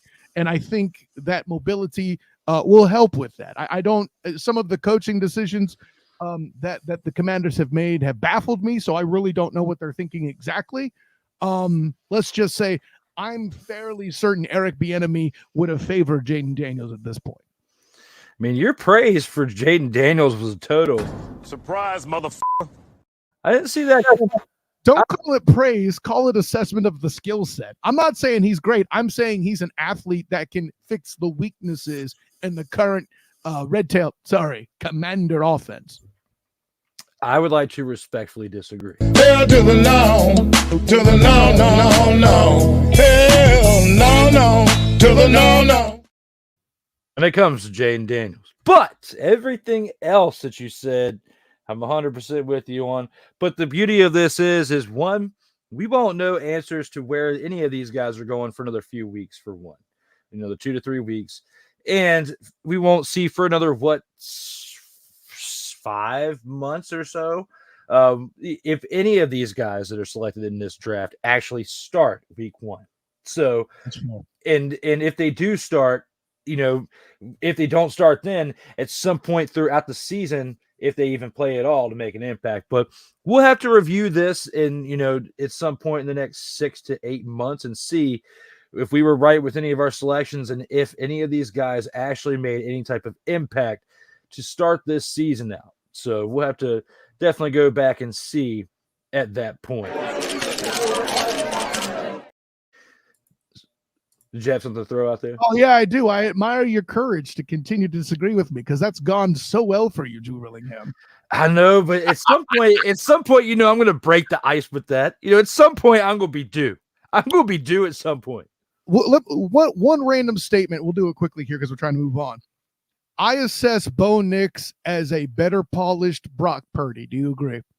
That's a very solid take, because I didn't want to throw it out there too soon with that, but I had some similar thoughts to that. But I've already thrown enough shade at Brock Purdy. I wasn't trying to add to it and get you all riled up this morning. So when it came to that, I kind of let it go. I already put my foot in my mouth with Sam Howell, okay? And then with Bo Nix, I was at least going to wait till the draft was over to go that far.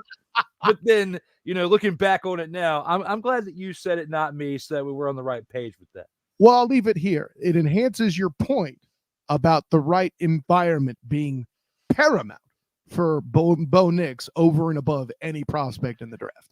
That's why when speaking of Caleb Williams earlier, I was like, I like him in Washington, but I don't like him in Chicago. I don't really like any quarterback in Chicago just because they've had a history of not being able to develop a quarterback worth a damn.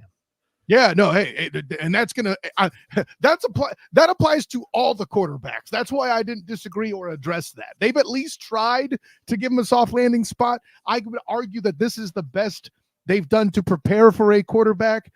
I mean, because Matt Nagy did what he did with Trubisky with smoke and mirrors, man. He had no help, and they certainly didn't upgrade the way they did the Bears when Trubisky arrived, because they thought that this guy was going to be the man. By the way, John Lynch is still laughing at that deal.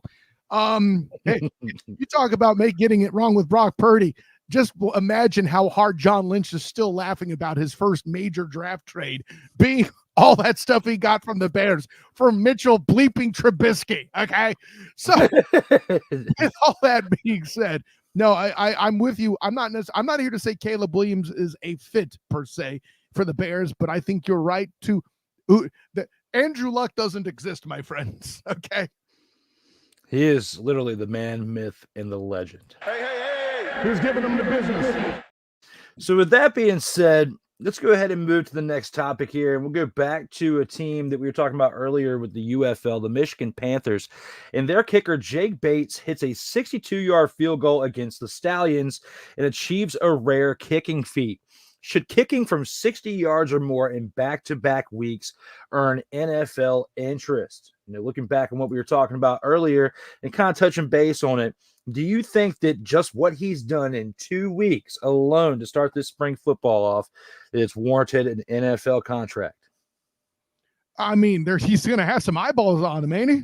Like, the facts of the case, deciding a major game in a season opener in what is for them that whole 53-man aspect, you can't get more pressure filled than that. And this dude delivered in a fashion that would make any mailman stand and salute. Okay, that's that. How do you say no at that point? By the way, considering the NFL is adopting the XFL kickoff rules, which the UFL was too stupid to do themselves, I said it to Willingham. I think having a guy that could bomb the ball is more important than ever. And to give this,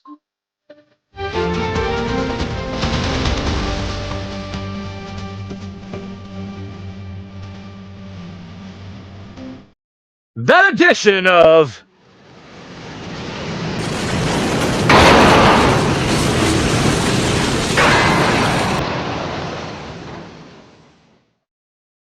was brought to you by Kyle Nash.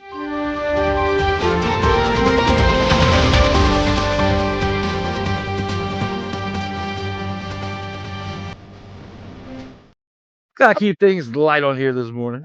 Segment, but I felt like that was a relatively controlled burn, but okay. It was, but I needed to find a place to play that. Like, I hadn't had an opportunity to play it yet. It seemed like it fit. You didn't want to do it at the show open when I went all crazy on the Guardians. I get you. No, I'm feeling it. I wanted to ease into it. You don't want to, it's like when you would cut your car on and you put it in gear and you drive, you don't automatically floor it, but at some point after it's warmed up, then you can floor it. Ease into it, Kyle. See, but I'm not a family sedan. I'm the Incredible Hulk roller coaster. I launch. That was a lie. Wow. I feel better I was right about Sam Howell. Damn. No, I'm just joshing you. But when it comes to our next topic here, former Dallas Cowboys first-round pick Taco Charlton dominates in UFL Week 2 win. Can he continue to be a force for the hyped up Birmingham Stallions franchise? What are your thoughts on that? Hey, listen, by complete accident, Drew Willingham, Taco Charlton was a guy I wrote about back in my days for the Dolphins Wire. Bing! But the punchline's this: as a guy who made a difference and put a shot in the arm on the what was it? Tanking for 2 a year, even though I still maintain that they should have gotten clever for Trevor the following year, but nobody wants to talk about that. Anyways, I wrote about it extensively on Dolphins Wire, Bing. So with that being said, Taco Charlton was brought in to kind of put a shot in the arm in that defense. And Charlton was a victim of being surrounded by a lot of solid guys in Dallas, right? DeMarcus Lawrence was getting off the ground there too. They had a number of other guys, and they hadn't even gotten Micah Parsons yet. So, Charlton was just in a room that was too crowded. And with the fire sale that the Dolphins had executed, they brought in Charlton, and he got 2 sacks in his first 2 weeks of the year. So, yeah, I think he can continue to make an impact and make noise in the UFL. Yeah, I think so too. Now, will it be like as much of an impact for his career, like, say, the kicker Jake Bates we were just talking about for the Panthers, with his play pretty much getting him at least a tryout, if not a contract, in this upcoming NFL year? If Charlton completely plays like this throughout the remainder of the season, yes, if it stays consistent. But that's the key thing, consistency. Even though it seems like he's making it look easy with the kicker kicking 60-plus yard field goals, it's not going to happen every single week. He might be able to nail from 50 next week, but the 60s will eventually smooth off. But the fact that he hit them helps his case. If Charlton doesn't stay this consistent and the team regresses, they're going to point their finger back at, well, he didn't have as many tackles, or he didn't have as many sacks or any sacks this week, and the defense just couldn't get the ball rolling. And if he is like one of the headlining pieces for the defense, one that makes one of the biggest impacts, like he has in these first 2 weeks, and his production regresses in the coming weeks, this team could definitely take a step back. And that, in my opinion, would hurt his chances, and it definitely hinder his chances to advance up to the next level, because I do like how this is looking like a feeder system for the NFL, and especially with merging with the USFL. The attendance is lackluster, except for in St. Louis, but we'll talk about that more here in a little bit. Looking at the fact that there's been some players that went from last year's incarnation of the XFL and playing in the NFL. USFL, not known primarily for being as much of a feeder system as the XFL has in recent years, but now that they've merged, there's a better opportunity, as they've got a little bit more of branding behind them to help them get noticed into getting in the NFL. That's the one disadvantage that Charlton would have, is the USFL didn't necessarily have the same star power coaching as the XFL did. So we'll see what that does. Yeah, definitely will, and we'll have to see when it comes to that. And we've got looks like we've got one more topic here on the Gridiron Scoop. And here with that, we've got the Stefon Diggs trade to the Houston Texans rocked the NFL 6 days ago. Do you believe that his addition makes this team's wide receiver trio the NFL's best to start the 2024 season, when you consider him, Nico Collins, and Tank Dell in the receiving core? Well, I'll tell you what, if you don't think they're the best talent-wise, they are certainly the best bang for the buck. And listen, as somebody who covers the Jacksonville Jaguars on the regular, as I do with both the Jaguar Report and a show that's on this channel, the Duval Dive, bing, you'll note that Jacksonville Jaguar fans are just completely irked that the Texans have been able to make these acquisitions that they have. But why have they been able to do it, Drew Willingham? 2 reasons. 3, actually, technically. A, the contract of one, Nico Collins, still on his first contract. The contract of one, Tank Dell, still also on a rookie contract. And the piece de la resistance, of course, is one CJ Stroud, who is arguably a top 10 quarterback. Well, assuredly, I should say, a top 10 quarterback currently in the NFL, and is also on a rookie damn contract. So the way this front office has garnered all these resources together and then also restructured with Stefon Diggs to minimize the fiscal impact, to keep themselves relevant and ready to extend all of the above should they be viable veterans and dangerous offenses, the likes of which you described there as the potential league best core, Drew Willingham. They're doing the right thing. Getting an experienced guy, even with his advanced age, one could criticize that of Diggs, but at day's end, I would say this. For all the positive that he's going to bring to the Texans, I think the bigger impact is what has happened now to the Bills in this situation. When Diggs arrived, I said it would metamorphosize Josh Allen into a great quarterback. Nailed that one. I have that on record somewhere. But also, I'm calling a regression in Buffalo, and that will impact the AFC's makeup as a whole. Oh, everything you just said there was spot on. The one thing, and I talked about this with Cole when this trade happened last Wednesday, and and I got to agree with him when it comes to the fact that the status of Stefon Diggs and him being somewhat of a diva over recent years has got to be something that's concerning if you're the Houston Texans, because when he got into his ultimate diva-like states, it seems like it's when the Bills started to trend downward. And he was already doing part of that when he was with the Vikings that led to him getting traded to the Bills to begin with. So ever since he kind of pulled that out to start off with the Vikings, he's kind of been trending downward, even though he did have some good production in his start to the Buffalo Bills. But in the past 2 seasons, definitely has trended downward. If he continues to be his diva-like self as to what we've been accustomed to seeing here in recent years, I don't think this trade is going to work out for the Texans. However, if there's anybody that I feel like he can match up well with, I feel like it's CJ Stroud, because for him being as young as he was when he started his rookie year this past year, he got everything and maximized everything he could out of his offense.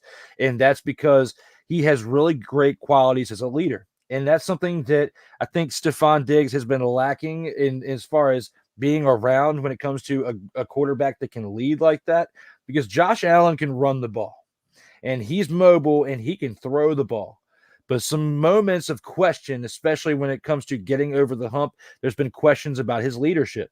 And when you look at Stefon Diggs and someone who can be considered a captain because of his veteran experience in the league, you got to think about the fact that, he hasn't had the qualities to be able to be that number one captain, but he could be a good supporting piece if he's put in the right position. I think that if he thinks more of the team starting now and practices that going forward and is a team player, like full on through, then this team can definitely have some great success, because they have made some acquisitions this offseason along with what they did last year, and they're only going to get better because they've learned from experience from this past year.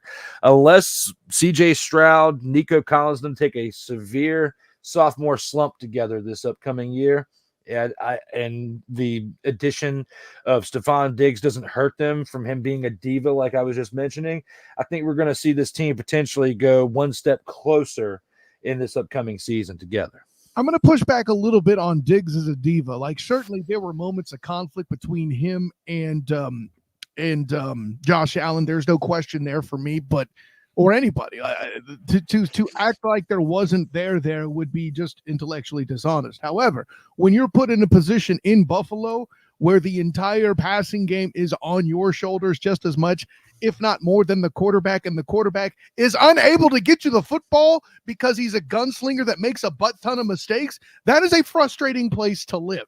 When you went from being the guy and having support, but a quarterback would throw you off, i.e. one Kirk Cousins, because he couldn't play in the big time. Then you go to another place where you take the team further and make them a Super Bowl candidate, and again, your quarterback fails to perform in the big time. That gets in your head. Now, in this scenario with the Texans, he's going to have an easier road going through the AFC South compared to the AFC East and have significant help. And get this, ground support that isn't the quarterback himself taking place too. Hell, there's even things tying Dalvin Cook coming into Houston as a supporting running back. Goodness gracious, great balls of fire if that happens. So in this case, I don't think Stefon Diggs has any choice but to be a team player because he's not the only option. No disrespect to my guy, Gabe Davis, but he was a number 2 option that was supposed to spread the field and did so successfully, catching a lot of long one-on-one balls. I get that. But Cole Beasley was your previous supporting guy when he first got there. Like, these are names that you're throwing out there. Name me another Bills wide receiver off the top of your head. Don't worry, I'm not mad if you can't do it because they traded Gabe. I don't know any either. So yeah, I was about to say before they traded him, I could say Gabe, but other than that, yeah. And listen, at day's end, that was the situation with the core. They continued to, jettison weapons. Starting with Cole Beasley and on down the line. Now they don't even have Devin Singletary anymore. Now it's Josh Allen, and they even have a different center because he's now playing for the Jacksonville Jaguars. If you've been paying attention on the Duval dive, bing. So yeah, I'll put it this way: the one thing Josh Allen has working for him is he has an opportunity to silence all the critics, and I don't just mean Nick Wright, Drew Willingham. I mean me, Kyle Nash, the student of the game, who says he only got better because of one Stefon Diggs. And when you have that much power, you do get frustrated when it's taken away from the guy turning the ball over in big moments. Facts. Stand down with that. And with that being said, to honor the champs of the week, we got to go into the grand champs of the week.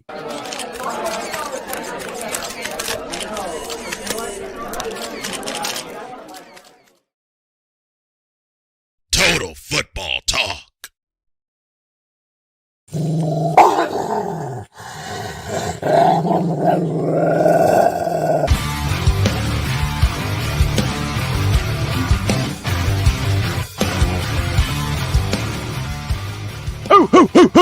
Where are my dogs at when it comes to the best players of the week? Now, you guys know out of the previous 31 episodes that we've had throughout the NFL season and now with the UFL season, we basically pick a player or, whether it's the offensive side of the team or the defensive side of the team or special teams, at least one person that, in our opinion, from the previous week played pretty well. And for our grand champ of the week, we'll let Kyle go first. Out of all the people who played, who was your favorite when it came to the UFL teams from this past week? I mean, listen, I'm tempted to say it was the Houston Texans for making the deal to ship AFC such that it is. But yeah, I'm going to throw the props at A.J. McCarron winning the day in what was clearly going to be the shootout of the season so far, 2 weeks into the UFL, for the Battlehawks doing battle against the defending XFL champion Arlington Renegades. Now, granted, the Renegades, again, 0-2, don't rule them out. But A.J. McCarron is such a great story. The Battlehawks are such a great thing in a franchise with what they're doing.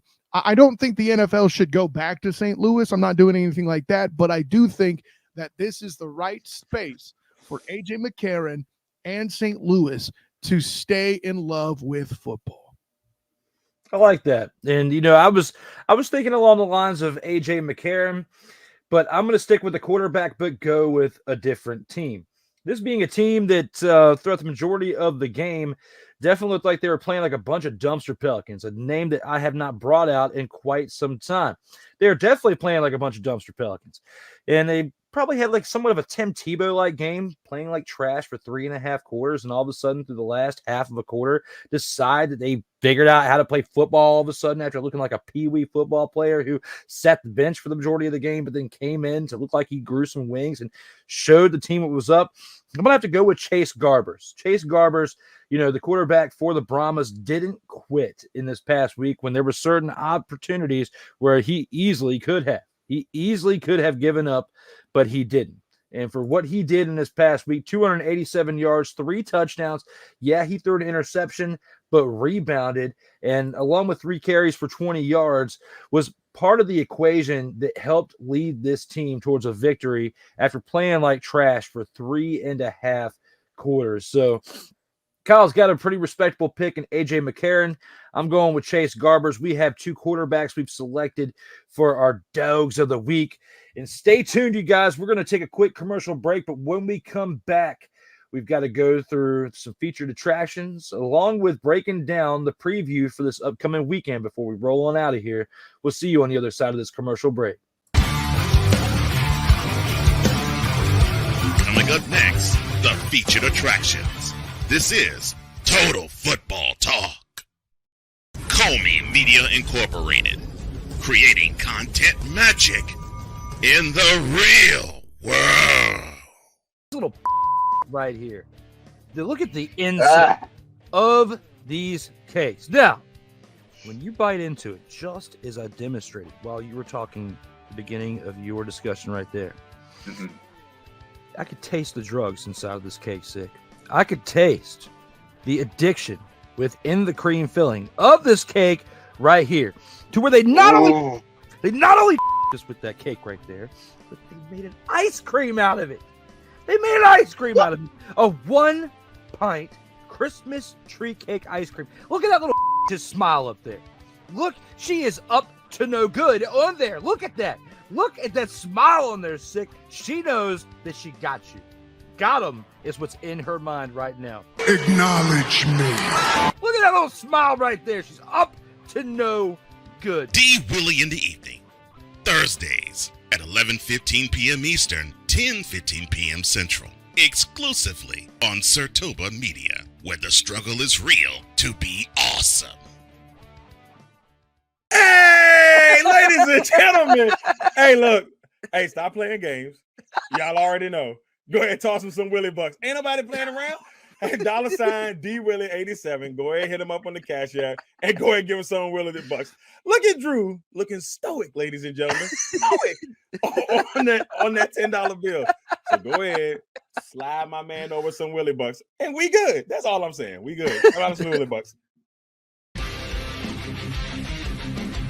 Sertoba Media, where the struggle is real to be awesome. If you're looking for a sports program that gives you the flavor. Washington Commanders?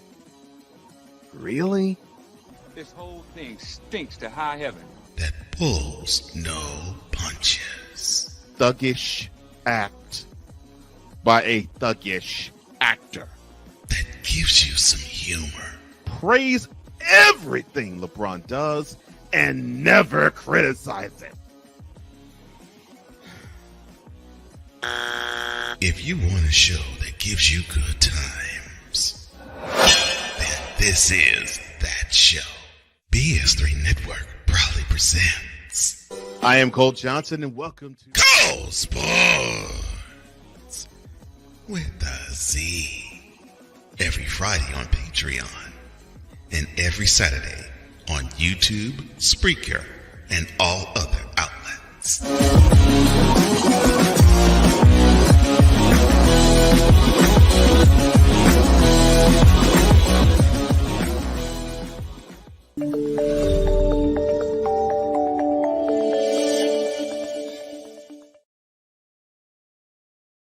Welcome back to Total Football Talk, your source for hard-hitting gridiron action. I am back with the man, myth, and legend, Kyle Nash, as we have gone through several topics so far. And before we go any further, we're going to go ahead and take this into the featured attractions, talk about some 3 key topics for this episode.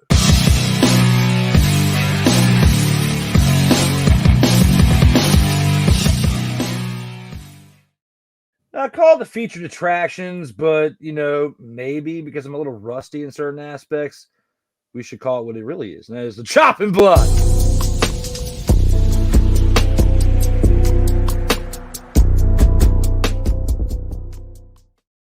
Cole, I miss you. Now back to the program.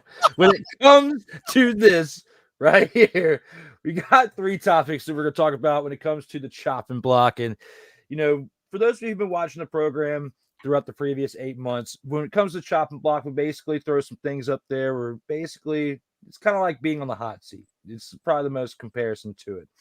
And it can, basically looking at what you said earlier, Kyle, before we got too far into it when it comes to this guy right here, Merrill Hodge says drafting Drake May will get you fired. Should teams drafting within the top 5 consider Hodges' remarks ahead of this year's NFL draft? I mean, at the very least, if you saw Sam Howell and what happened to Eric Bieniemy, I mean, damn, like, how do you not at least consider this when an ACC quarterback is on the line?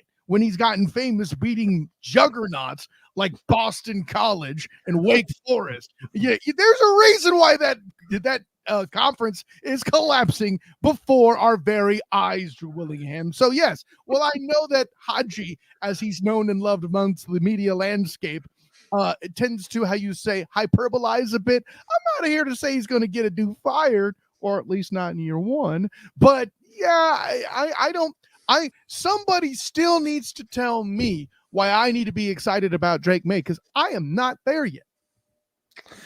Yeah, I mean, there's definitely been some people who have been sliding down the board when it comes to that, but your shade on Sam Howell continues to evolve. It doesn't cease to amaze me how we finally get to a point, like I thought earlier in the episode, where we're gonna give these ACC quarterbacks a break.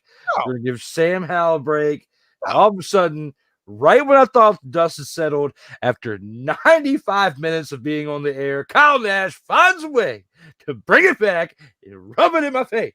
Sir, this isn't about you, okay? Do you remember throughout the debate show where you put your ward, Joey Raymond, into the buzzsaw of bringing up an ACC topic, and I eviscerated him too? This isn't about you, and it isn't about Joey Raymond, and it's not about Cole Sports with a Z. It's about the ACC needing to go to ZZ, thinking that they're good. Yeah, I said they need to go to sleep. I'm reaching with that pun, but the pun is good. The ACC needs to show me something, mister. You like that? You like that? You definitely do like that, Kyle Nash. I mean, I think the premise was that I don't like the ACC, but I like what you're doing with the creativity there. No, I mean, like, you like that because it came out of your mouth. You spewed it, letting us know that the ACC absolutely sucks. What? In Kyle Nash's opinion, they absolutely suck. What? At some points, if you look at statistics, you can't really blame them, though. Yeah. Yeah. I hope when you draft your quarterback, whoever you are out there, between all 32 teams, and those of you who decide this year is the year where you're going to make a selection at quarterback, I hope you feel like you got the right one, baby. Ready for Harry Rowan-Gartner, damn. Dropping dimes out here. Where's my Diet Pepsi? Huh. I'm glad that it was a total surprise, motherfucker. Oh, no, for sure. Even MJ's jumping up in here this morning. Stop it. Get some help. Now, when it comes to the shenanigery, we gotta pause that.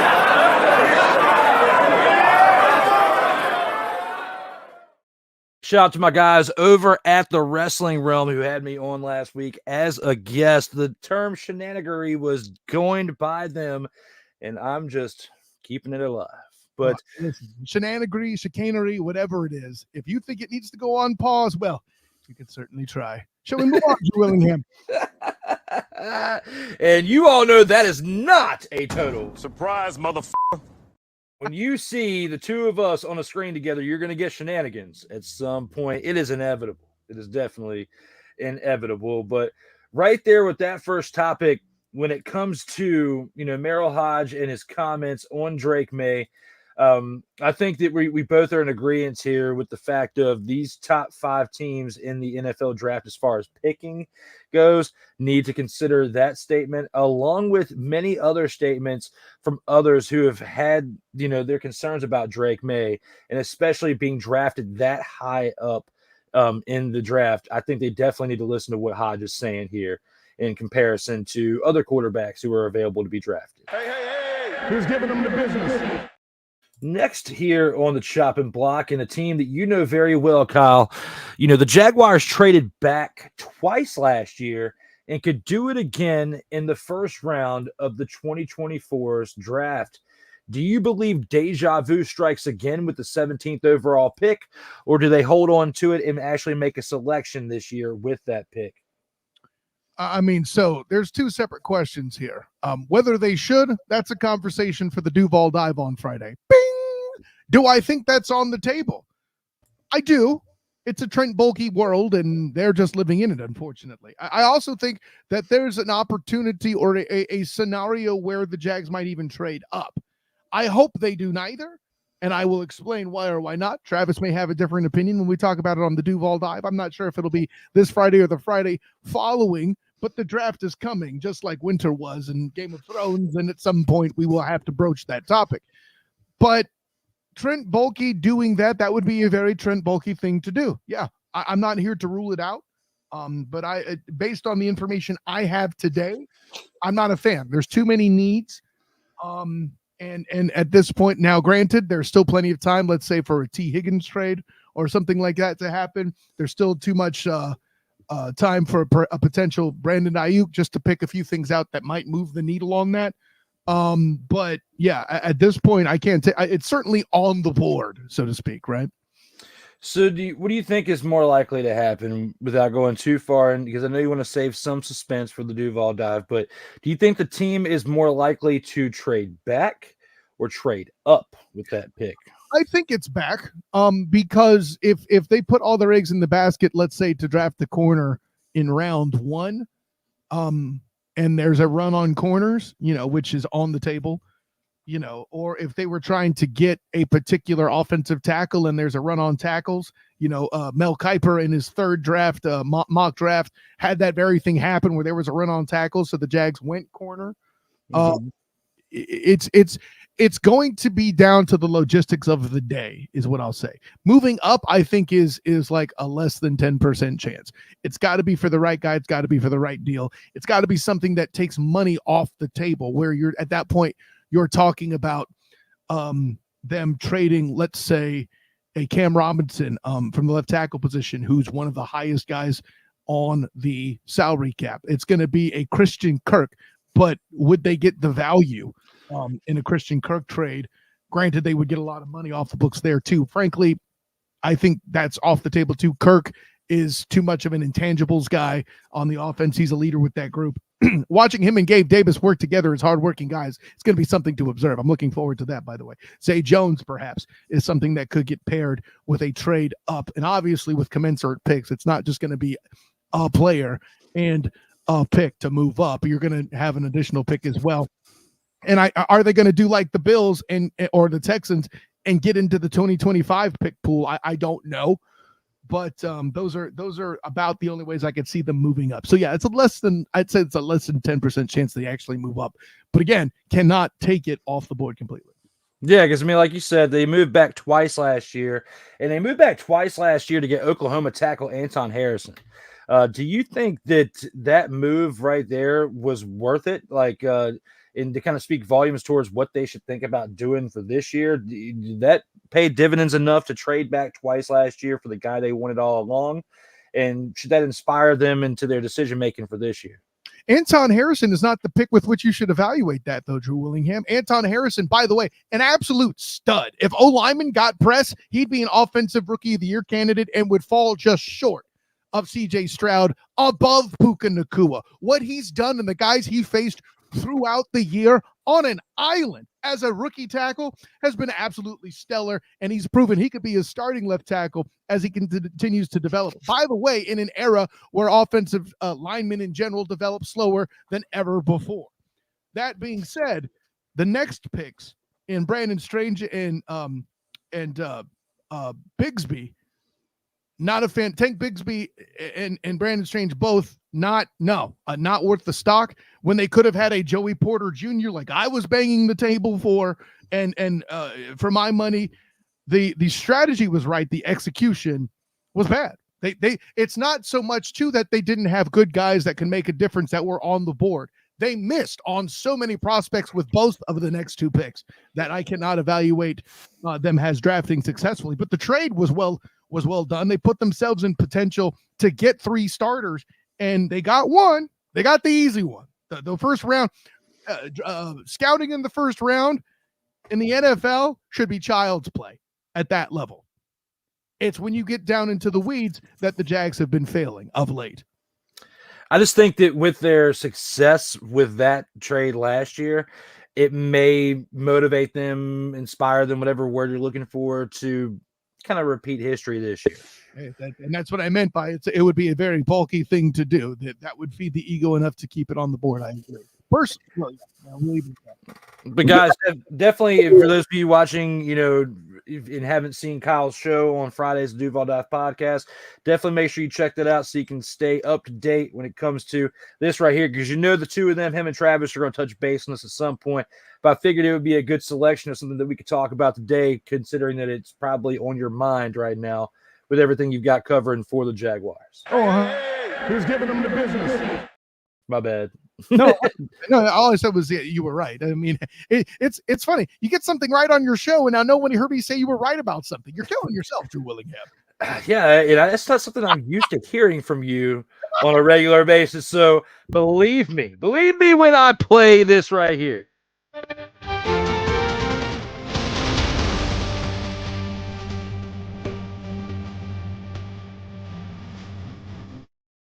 For Kyle Nash to say that I was right about something, it was a total surprise, motherfucker.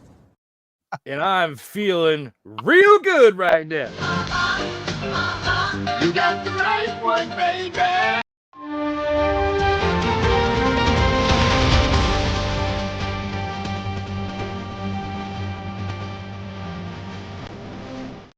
Because usually when it comes to Kyle Nash and being a part of my programming, I'm usually the one taking the...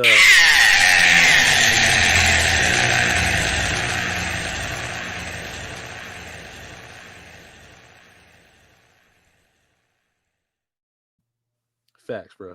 I mean, listen, you can't spell pool horse or howl without L's. Anyways, so no, I'll put it this way. Cole Johnson got it no less than you did, my friend.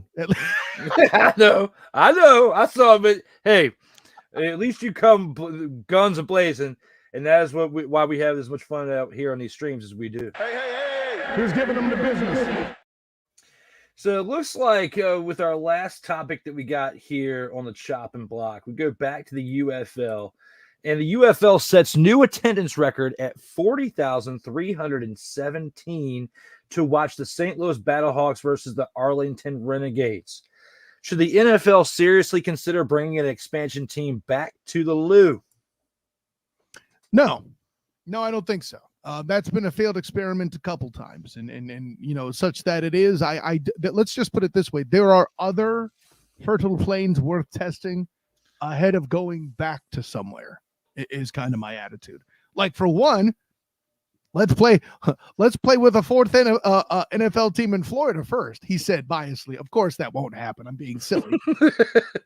There are other untapped areas that I think the NFL should be looking at.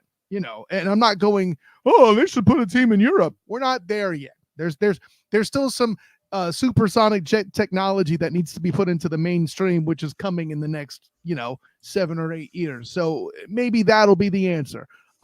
I think it's worthwhile to look into a Canadian NFL team or a Mexico City NFL team or something in this hemisphere before trying to take another shot at a mid-tier market. No disrespect to St. Louis, but you've had your chance twice.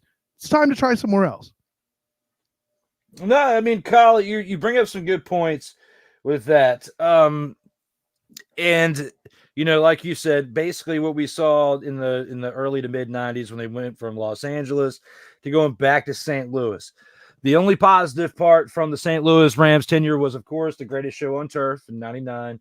And then a couple of years later when they went back to the Super Bowl and almost I wouldn't say upset. They almost won against the Patriots before, of course, the Patriots started their dynasty that year. And since then, and especially when you look at the Jeff Fisher years, they definitely had a lot of tales of woe coming from that franchise.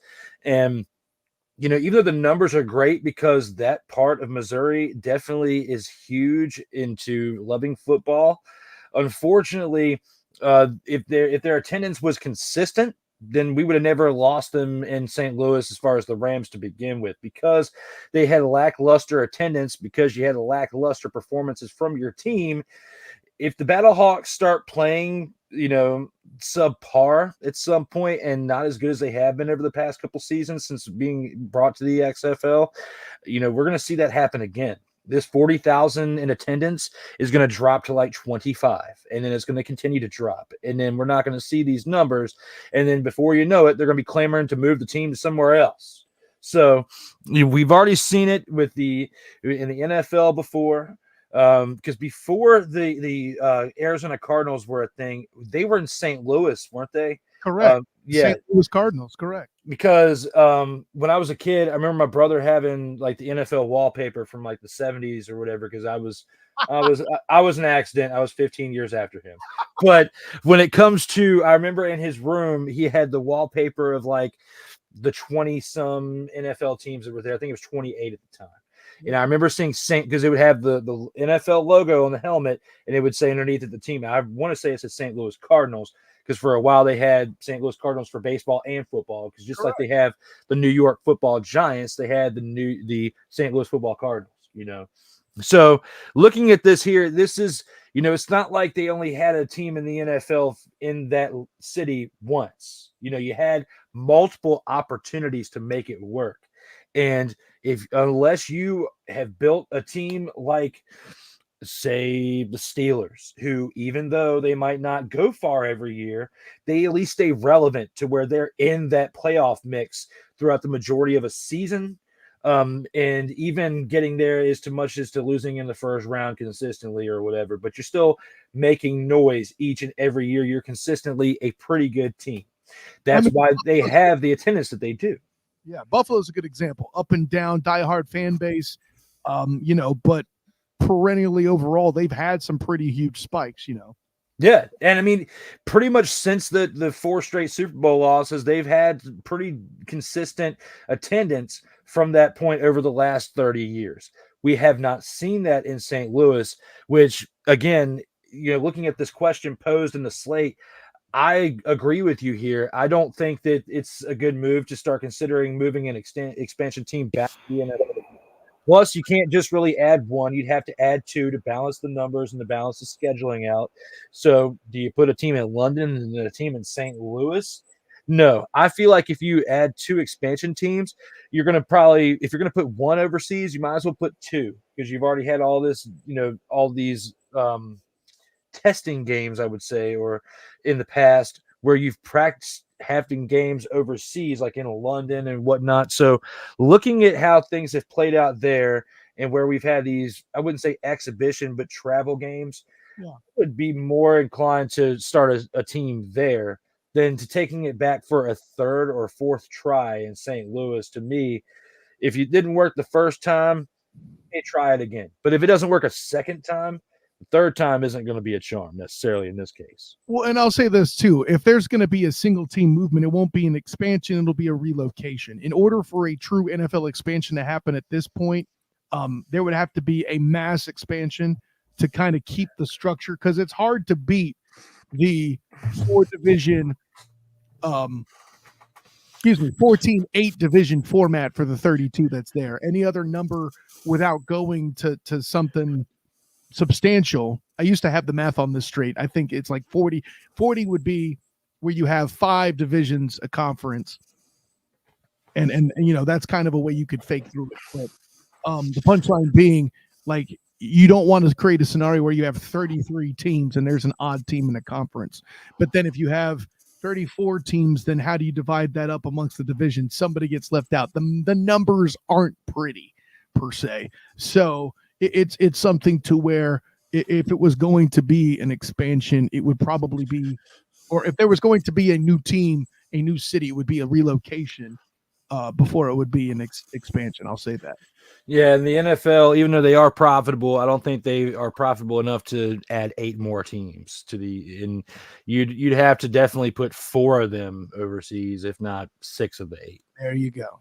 So, because again, I see where you're saying, but in order to balance the books, I see what you're saying now. But 4 to 6 of those 8 teams, if you did add, would have to go overseas, and I don't even see where the interest would be high enough to put 4 to 6 teams over there. Maybe 1 or 2, if we were in the position to add 1 or 2.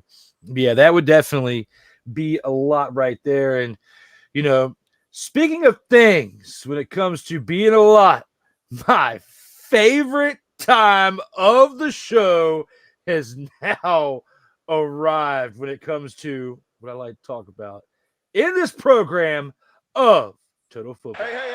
Who's giving them the business? And for those of you who have been watching this show for quite some time, you know exactly what time it is.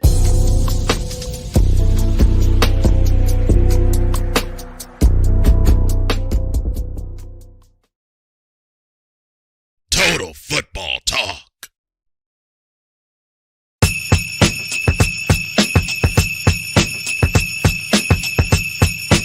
Hey! It is Snowflake of the Week time, where we look back at who was the worst player in all of football this past week. It could have been something off the field, like in the NFL. It could have been within the UFL of a player or part of a team that definitely played to an underwhelming standard. Kyle Nash, looking at this, who do you believe is your Snowflake of the Week?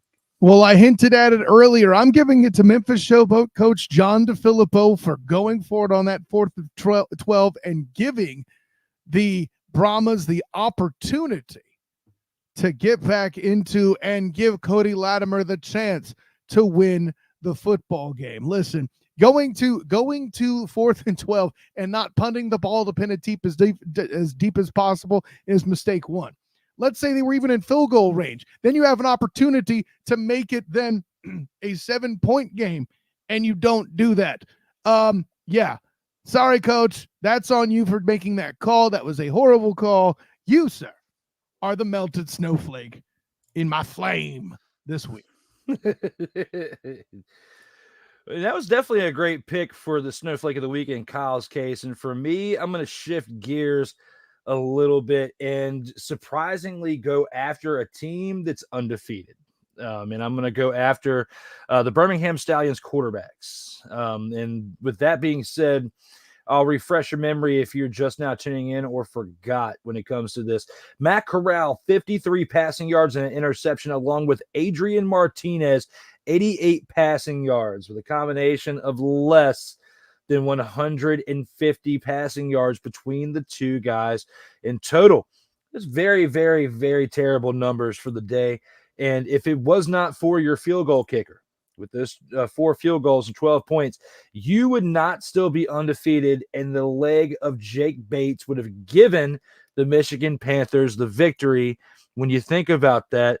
And, you know, we've seen teams in the past, if you have lackluster quarterback play, and this is mainly speaking on the offense side of the ball, if you have lackluster quarterback play or if you have lackluster running back production, you're more than likely not going to be winning consistently. And for them to win the first 2 weeks, as they basically been maintaining the hype, they will not be able to maintain this hype if they continue to have lackluster play from their quarterbacks. So I'm going after the Birmingham Stallions quarterbacks for this past week as my snowflakes of the week. And with that being said, we've got one last commercial to get to, but when we do come on back, we do have to break down this upcoming weekend before we get on out of here. This is Total Football Talk.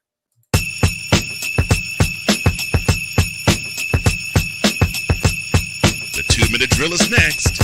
This is Total Football Talk. Hey, Eagles fan. Join my man Cool McCain and a host of others as they break down every single game, every single week in an objective manner, and also from a fan's perspective as well. Remember, this cast feels just like you. Nobody likes you. And you don't care. Fly, Eagles, fly. Eagles Elite Podcast. Every Wednesday at 8:30 p.m. Eastern on YouTube and other podcast outlets.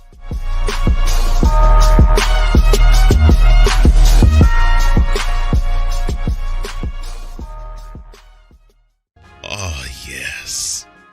The tradition, the pageantry, the spectacle, the history, the slut. Wait. I gotta rep my brother's stuff right. All my DMV soldiers, stand up And welcome to the Commander's Gridiron Report. You want your Commanders to be repped right? Well, D. Willie is your man. Commander's Gridiron Report, every Monday at 3:05 p.m. Eastern, 2:05 p.m. Central, exclusively on the Sertoba Media YouTube channel. Music by J. Cool. Where my soldiers, right side, commanders. Where my soldiers, left side. Join the transporter to Hades. Your butt and gut becomes one. Join the reformer of hooker whores. This is my daughter, Placenta Booty Johnson. Join the bronze god. Whenever you are in distress, take off your baseball cap and throw it in the air. Join your very own superhero of broadcasting, Chris Bass. So whatever color crayon they get, they palm it and do 2 circles, and that translates to, I can be the black people. As she takes you through the week's paces in Baseline. Live every Saturday at 8 a.m. Eastern, 7 a.m. Central, Pacific Time Zone people, just stay asleep when this is on live and just catch the recording. Oh, I'm sorry. Exclusively on the Chris Bass YouTube channel.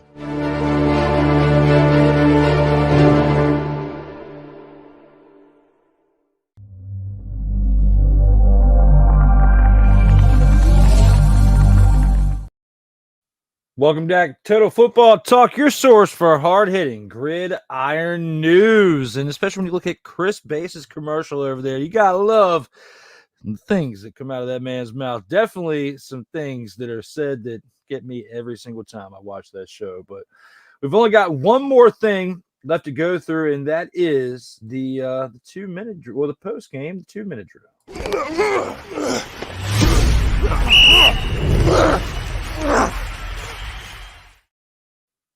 And, we've definitely given you our breakdown of what happened last week. We're going to give you a quick preview, and quote-unquote quick, because we've already said enough on these teams. But when you look at the first game for this upcoming weekend on Saturday at 1 o'clock on ESPN, is a rematch of the XFL Championship from last year as DC Defenders take on the Arlington Renegades. DC Defenders 1-1.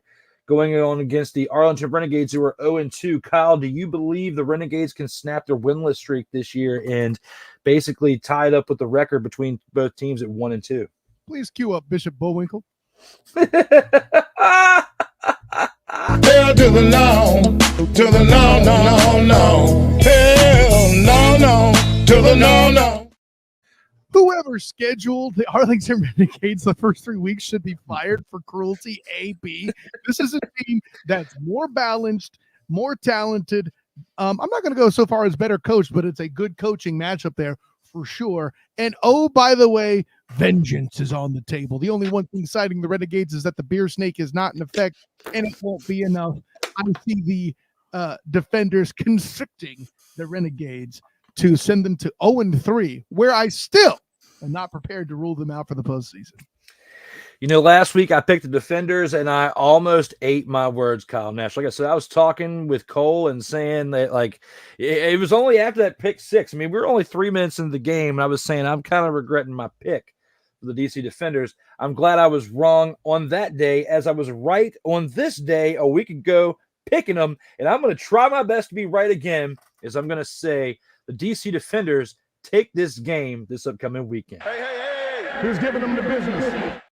Our next game that same day, but at 7 o'clock p.m. on Fox, as the Memphis Showboats travel to take on the Birmingham Stallions. The Memphis Showboats are 1-1 going against the undefeated Stallions. Do you think their lackluster performance at the quarterback position between those two players for the Stallions, do you think it cost them this upcoming week and they fall to 2-1? Yeah, I listen. This is one where I think the Showboats will be ticked after last week's performance and shenanigans, and they exposed the Stallions, who were a little too full of themselves this week, thinking they're going to go 3-0. Showboats bring them back to earth, and they are tied 2-1 walking out of this game.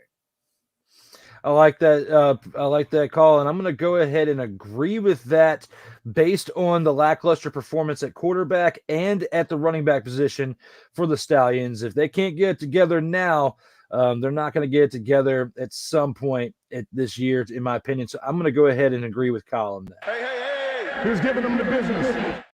Our next game, Sunday at 12 o'clock p.m. Eastern time on ABC, the Houston Roughnecks, who are 0-2, travel to Michigan, to Ford Field, to take on the Michigan Panthers, who are 1-1. Do you believe the Houston Roughnecks fall to 0-3 based on the leg of Jake Bates for the Panthers?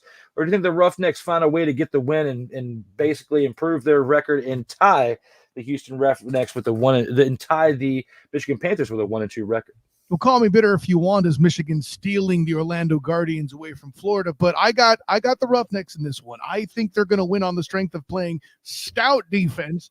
No offense to Coach C.J. Johnson, but that's the team I know last year from what it was under Wade Phillips. And, hey, getting that pick six is certainly proof they can do that.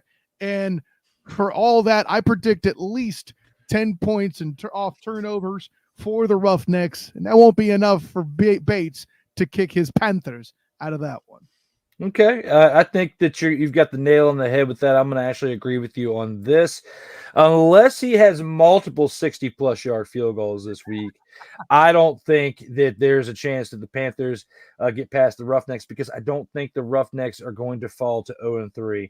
I think, like we were talking about earlier, the Renegades are more likely, between the two teams who are winless in the UFL right now, to fall to 0-3. Just like with another team that we have to talk about that's still undefeated.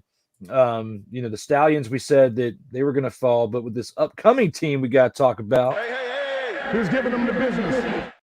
We've got the St. Louis Battlehawks at 3 o'clock p.m. Eastern time on ABC, who are 1-1, traveling to San Antonio to take on the undefeated San Antonio Brahmas. We already think that the Birmingham Stallions are going to get their first loss this upcoming weekend. Do you see that happening for the San Antonio Brahmas, or do they beat the Battlehawks at home? I see the Battlehawks taking care of business with the best home field advantage in the UFL, on top of the fact they're one of the more balanced teams in the league. Not the most balanced. I'll give the Stallions that much credit because, well, let's put it this way. There's a lot more passing currently going on with A.J. McCarron, but seeing Devion Smith back on that roster for the Battlehawks is going to be a big deal. The Brahmas don't have enough offense, period, point blank. The only way they beat the Battlehawks is if they have 2 turnovers or more.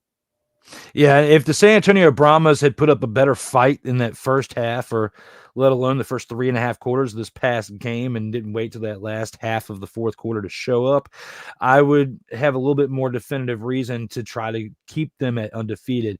However, I do think that between the two teams, between the Stallions and the Brahmas, if one of those two teams continues to be undefeated, it's going to be more likely the Brahmas over the Stallions based on matchup in the production they've gotten out of them the first 2 weeks.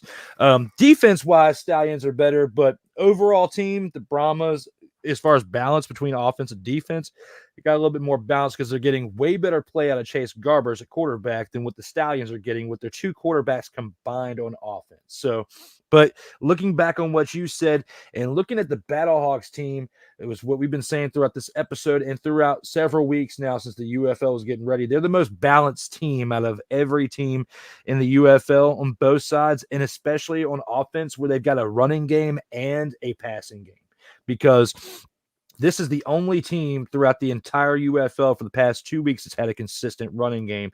Everywhere else has been lackluster between running and their passing game. So the Battlehawks, being a more balanced team, having a lot of returning players, building a chemistry within the past 2 years, they're the team that I thought that was going to go to the freaking finals last year, the XFL championship. I was surprised the DC Defenders went, to be honest, even though they were playing well all year. I would thought they would have been the Battlehawks over the DC Defenders, but I'm going to digress when it comes to that. But when it comes to the majority of our picks this week, you and I are pretty, we're in agreement for the majority of them, and we'll have to see this upcoming week if we were right with our picks when it comes to our 2-minute drill.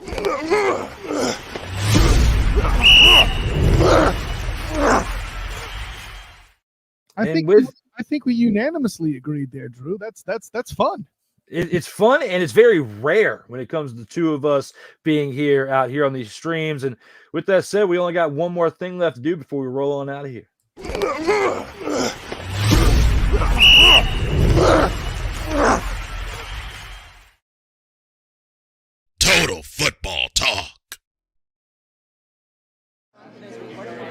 as long as it's one. I went to go find one yesterday, but I wasn't able to look at it tomorrow at like. Oh, it's great. So, I love it. actually, I was getting tears. I hope it actually is recording.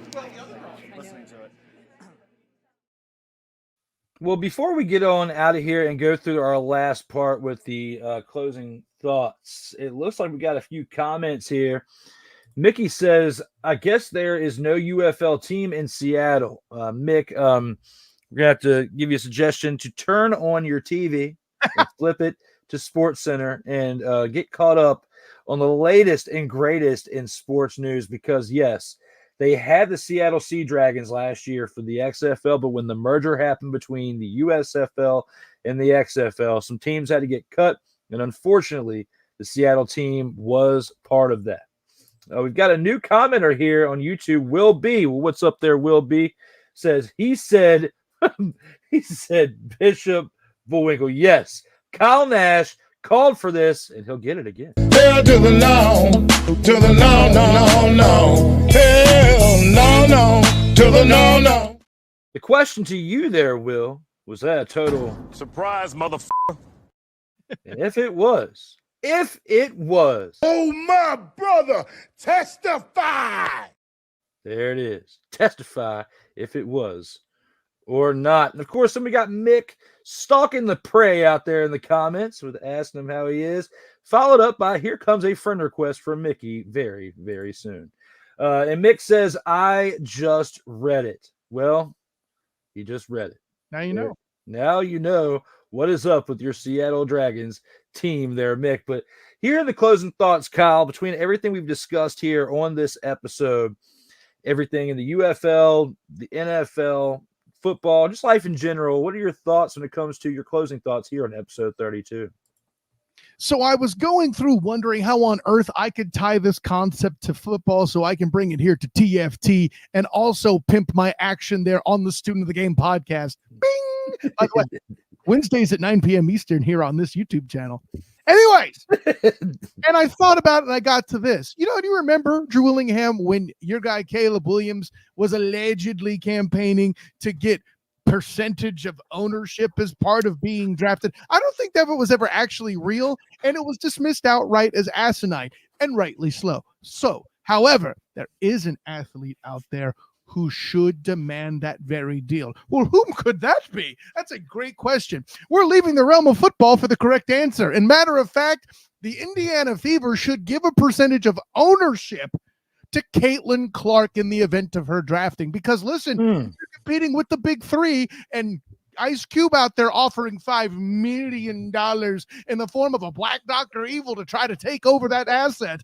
You got to do something to compete, especially when your teams are capped at $1.4 million in salary per team. What are we doing here? You expect to compete with Ice Cube and the big three offering Caitlin Clark $5 million when that's what's going on? By the way, $250,000 per player is the cap in the current WNBA CBA. And of course, that's just me rounding the figures. Obviously, there's some decimals or whatever. Punchline's this, though. As nutty as it was for Caleb Williams to request market share of an NFL team, it is on point and, in fact, going to be a necessity for the WNBA to do some sort of magic like that for two reasons. A, it actually gives her commensurate value.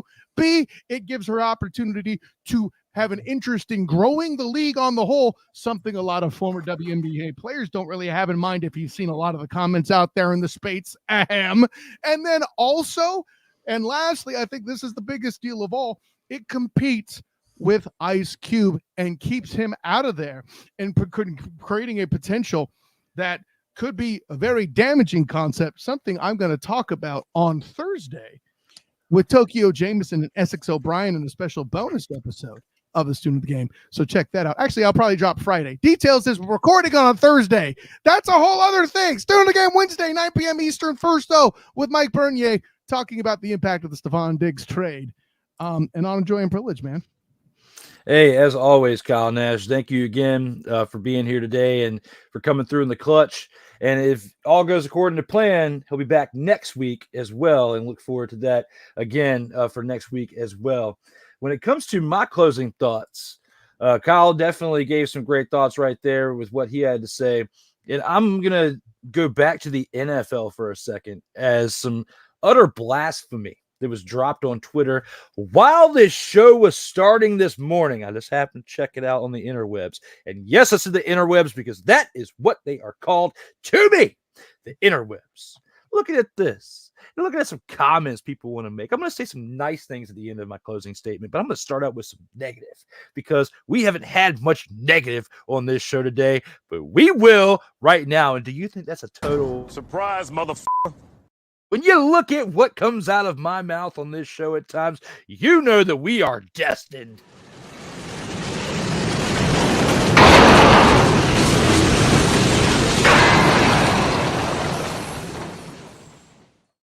And the reason why we have been destined to go off the rails at this moment is because a player from the Miami Dolphins has opened his trap. He has opened his trap to say the following this morning. And you know what? Let me dust something off that my man Cole Johnson has been ever so nice to bestow upon me.